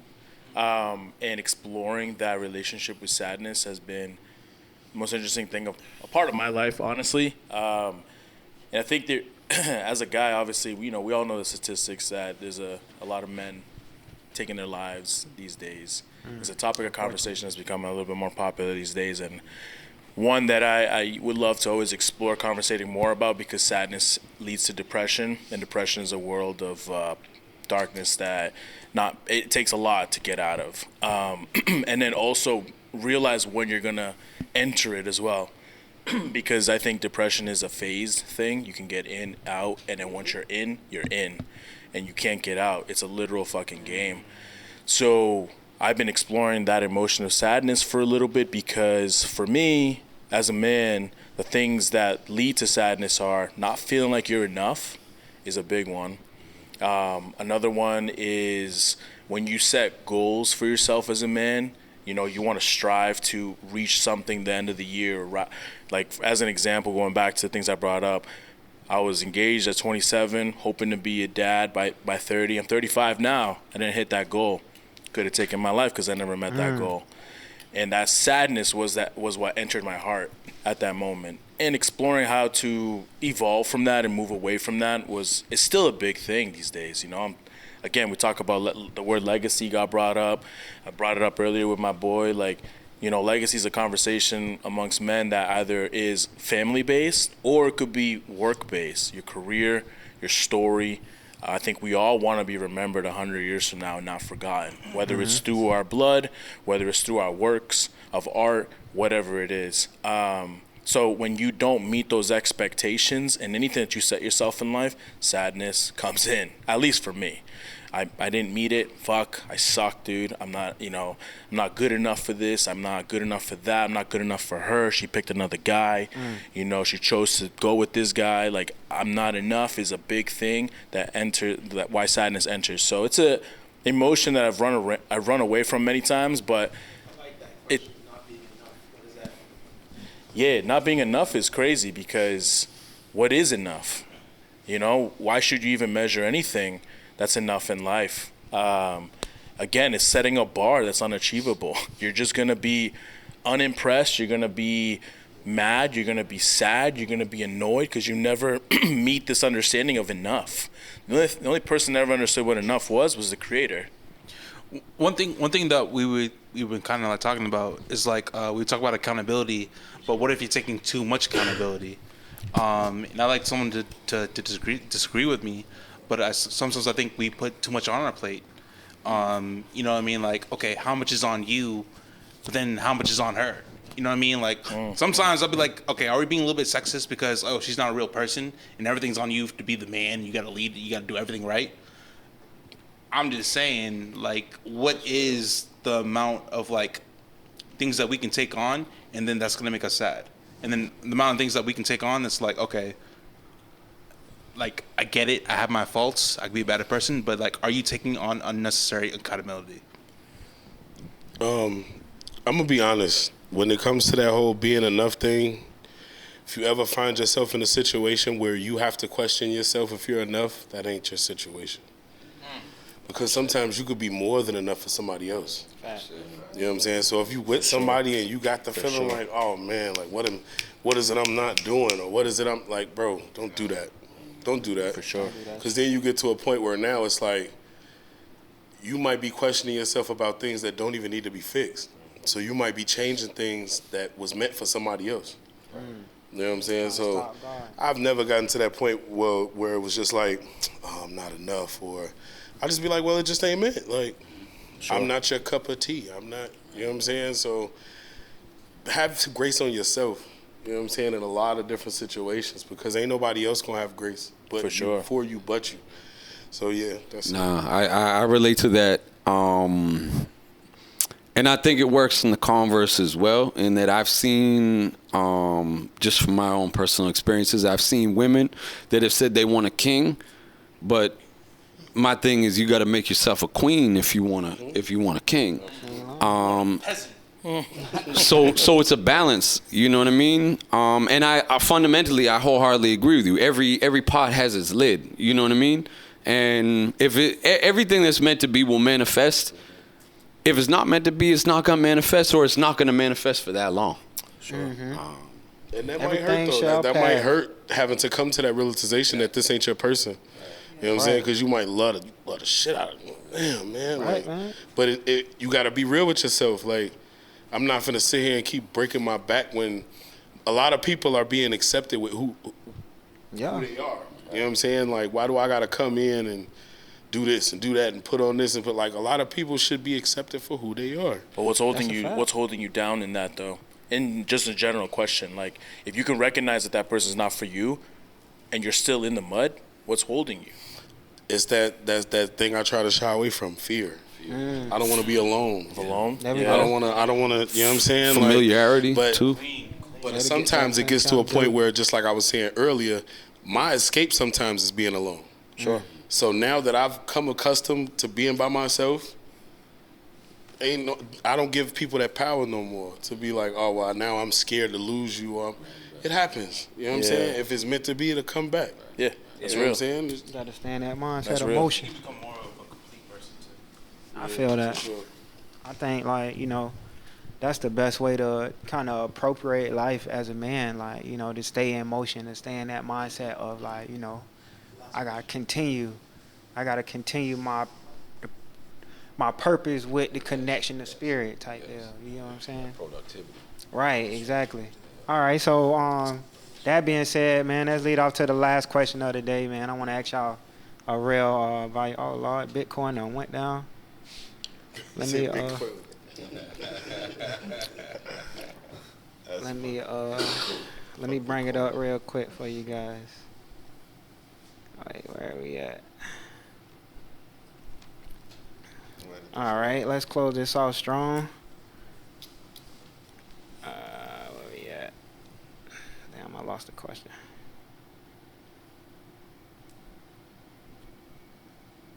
All right, here we go. I found it. All right. What kind of man are you becoming, not claiming to be, but actually becoming? And how are you actively working towards that? Let me take it away. Definitely a more patient man. You know what I mean? If let's say a lady comes to me with her problems or whatever, she's crying and getting all sad, the thing is to be the rock. You know what I mean? You can't be, if your girl's emotional, you can't join in. It's true. You can't. If she's crying on you, you better not cry on her back. Like, how is anything gonna get solved? True. You got two people feeling the same thing. How is anything gonna get solved? You know what I mean? There needs to be a yin and the yang to a situation in terms of, like, dealing with your significant other if you want to get things 100%. If you the one crying, she can't come in there. You know what I'm saying? I ain't finna cry. I ain't finna cry too much in front of a girl, dog. Like, I know. I know it does suck. I ain't finna do it unless, like,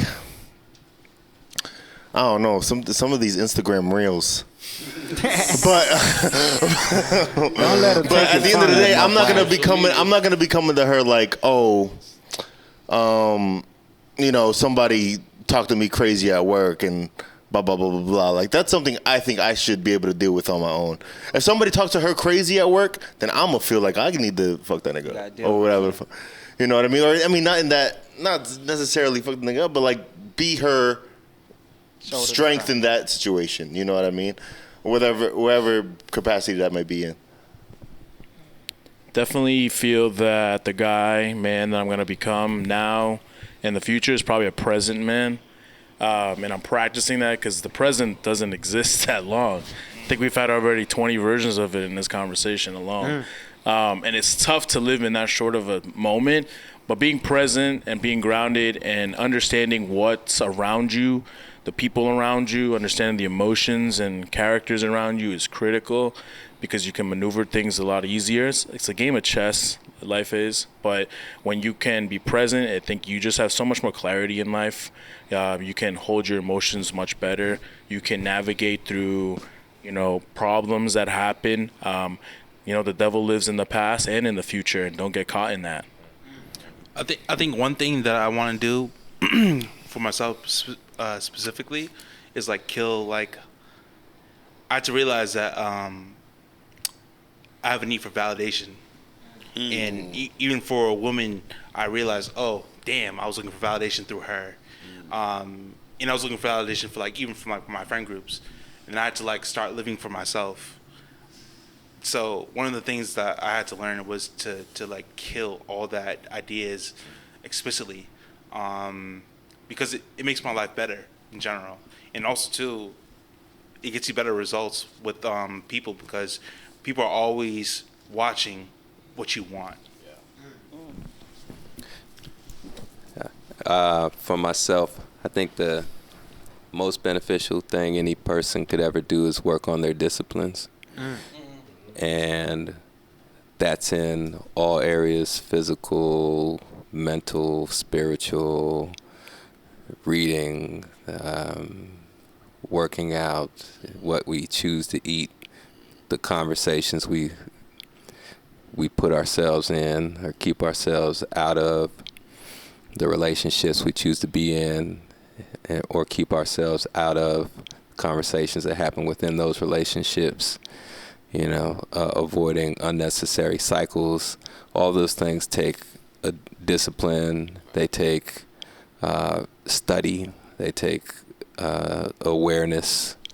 And, without coming up with some sort of plan for yourself to learn more and to consistently get better, you just put yourself at risk of staying in the same cycles that you've always been in. For me, I'm working on becoming the big brother and the father that my younger selves needed and wished they had. A lot of the things that I went through, endured, weathered through, could have been avoided if I had more men I could lean on to ask the questions to. And as I've gotten older, I've understood the impact of having community and having men around, especially for the younger generation. So I became a teacher for a little bit, and I intentionally predominantly spoke to the young black boys, but not as a teacher. It's yo, man, you fucking up. Or yeah, school ain't for you. And that's okay, but let's look at what you want in life and that future planning that I didn't have, that I wish I had. So I do a lot of that, taking care of little Obi, and teenage Obi, and adolescent Obi, and I'm doing more of asking questions to other black boys. Yo, what do you want to be in 5 years? What do you want to be in 2 years? What do you want to be in the next 10 years from now? And if I have access to resources that could help them get that much closer to it, I do my best to plug them in because that's what I wish I had growing up. And so I'm doing my best to become more and more of that man every day as best as I can, because I see myself in so many other black boys. And so that's where I'm at. 2, 1. Go ahead. No, go ahead, bro. So the type of man that I think I'm trying to lean into or become, because it's a journey for me personally, and taking in a lot of this, I know I've been quiet, but taking in a lot of this information, I process a little bit slower, but one is definitely being more present. Also probably adding on with some courage, and also being receptive and I'll probably keep it there. Maybe a little bit more soft as well. I think I have a tendency to kind of fade off and kind of go into my own introspection, like, oh dang, like I didn't see it from this perception, or I didn't see it from this perspective. And I think for me personally, that kind of robs me of being present or being receptive or being soft or being what is needed in the moment. I substituted for a little bit, and I won't go into what I think my issues are with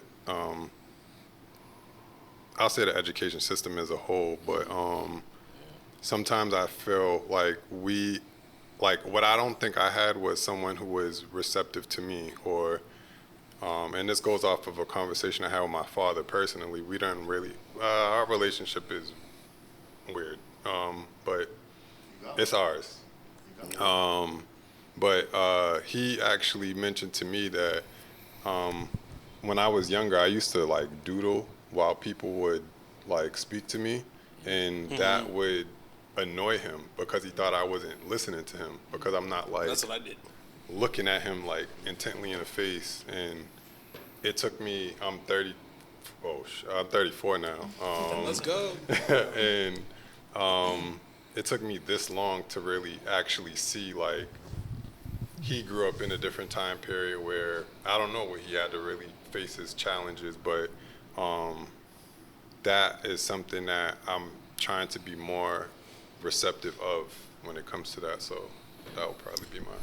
That's so funny, because I'm not gonna lie, I'm an artist. I've been an artist, like I've been drawing my entire life, but I had that same thing happen to me too. Drawing while I was in class, they said a pencil's a pencil. You don't use it for anything else. You can't use it to make beats. You can't use it to draw. It's there for notes.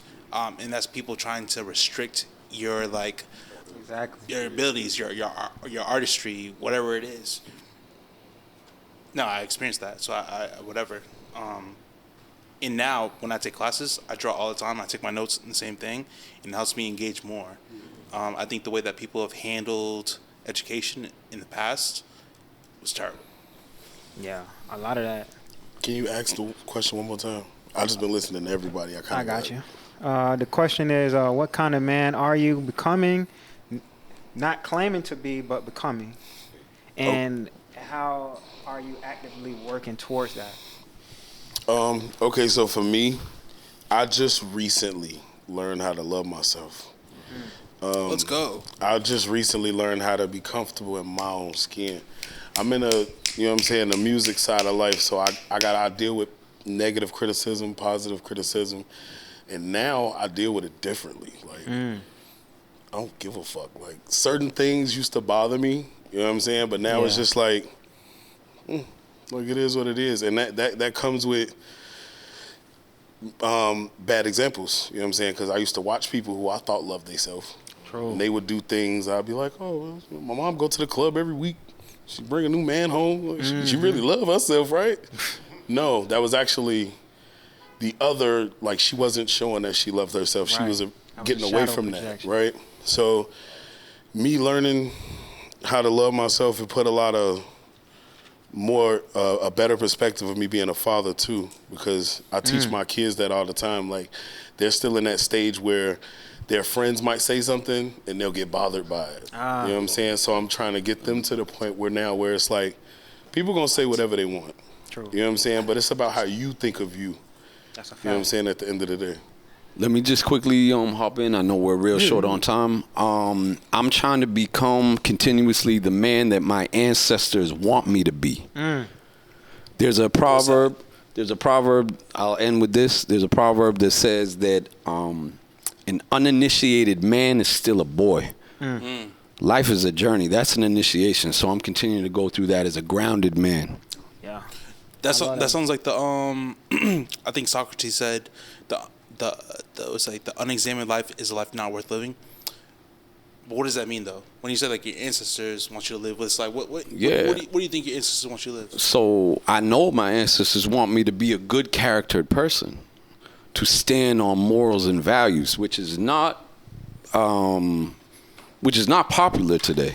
Right. The opposite is popular. Exactly. So that's continuing to be a good charactered person. Humility, self-control, like we were mentioning earlier, communality, courage, diligence, hard work, and just continuing to attract excellence. I love that. What would you think we should still think about? All right, let's add a little tidbit to it. Like, what was your intentions on coming here to display, and like, what did you learn? What did you take from this experience? My name again is Juma the Light. For me, what I took away is that we have more in common than we do different.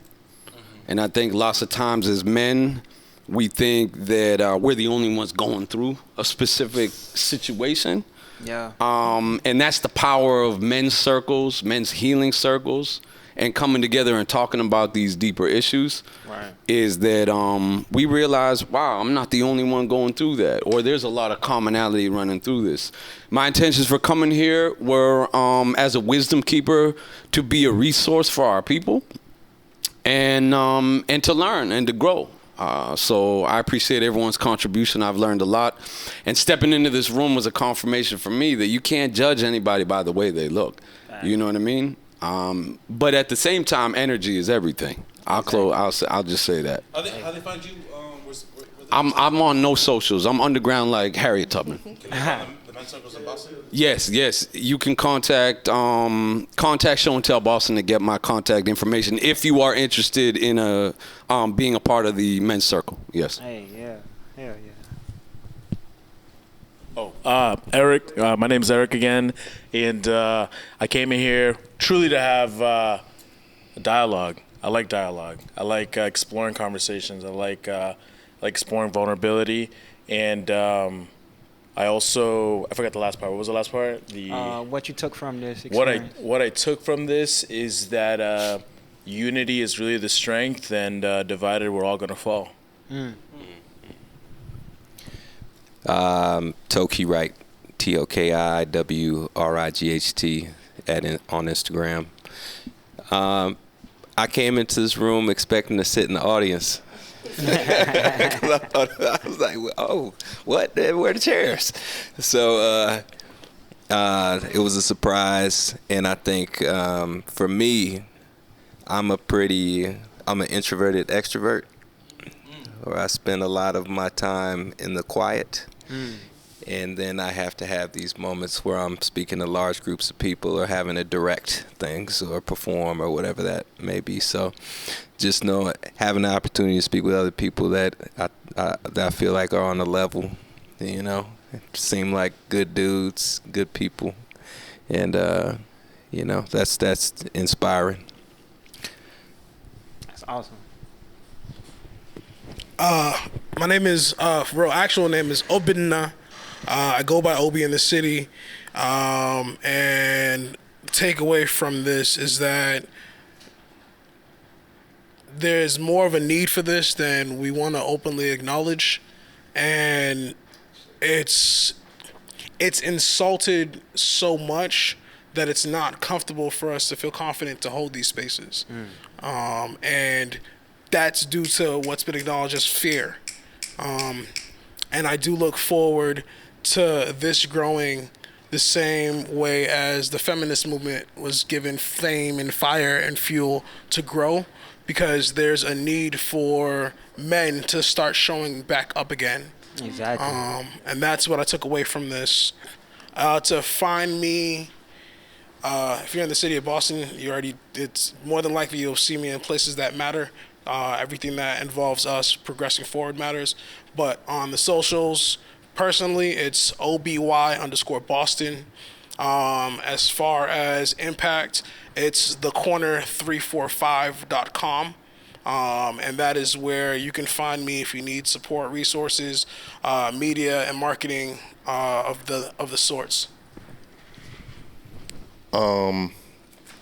Marcos Ball. My personal Instagram is Marcos Has Jesus, and if you want to get linked up to learn some golf, you can holler at me there. Financial literacy too. if you want to need a financial advisor, I got an interview tomorrow. But other than that, what I learned today is that, of course, I'm not alone for real. You know what I mean? Like, everybody here has got this, not the same struggle, but a struggle that rhymes with mine. You know what I mean? So I think I got a lot, and I think I got a lot out of this, and maybe a couple new friends for real. Hell yeah. Yeah, King Leco, KingLeeco, everywhere. YouTube, you can Google me. What I took from this, everybody up here, man, we look different. We the same, though. You know what I'm saying? Like, we all go through life dealing with similar situations. We all interpret them different, deal with them different. But at the end of the day, we all got that same common goal. And that's really to protect what manhood is supposed to be. These kids, man, these young boys, this all we got. So to instill what we brought today into the future, that'll make me a happy man. Love that, my guy. And hold on now. I'm just gonna add on to that. Hold on now. Thank you. I am a Shiree. And I just appreciate this panel. I wasn't expecting to be up here this long. But I was reminded that not every man is the same. And if you are a woman watching this, we love a trying man. Have some patience. And listen. Say that again. Rewind that. But that's all. That's all for me. I'm not gonna lie, Oshkara, just being here, show and tell is always probably around like people that I probably would never like generally interact with. But you love to see that the people that you would never interact with, there's a lot more that you have in common that you would not think. There's a lot that you can have a conversation with. So, you look at that person that's like down the street or you're walking by or who's on the train with you, and like there's probably a lot more you have in common that you probably wouldn't think. And this is how we get together. This is how we talk, and this is how we be human. Hell yeah. My intentions for having this panel was to get a group of grown men together to talk about, ideas, aspirations, energy, emotion, like we said. And what I took from this experience is, like he said, a whole bunch of good new friends came meet the family. And I also feel like I was very enlightened by most of you guys' stories, most of you guys' experience. And I hope everybody that are listeners or people that are bystanders or whatever really take a lot from this and grow and evolve. That being said, it's Show and Tell Boston. Come meet the family on three. Come meet the family That on camera. 3. 1, 2, 3. Come meet the family. Yes, sir. Yeah.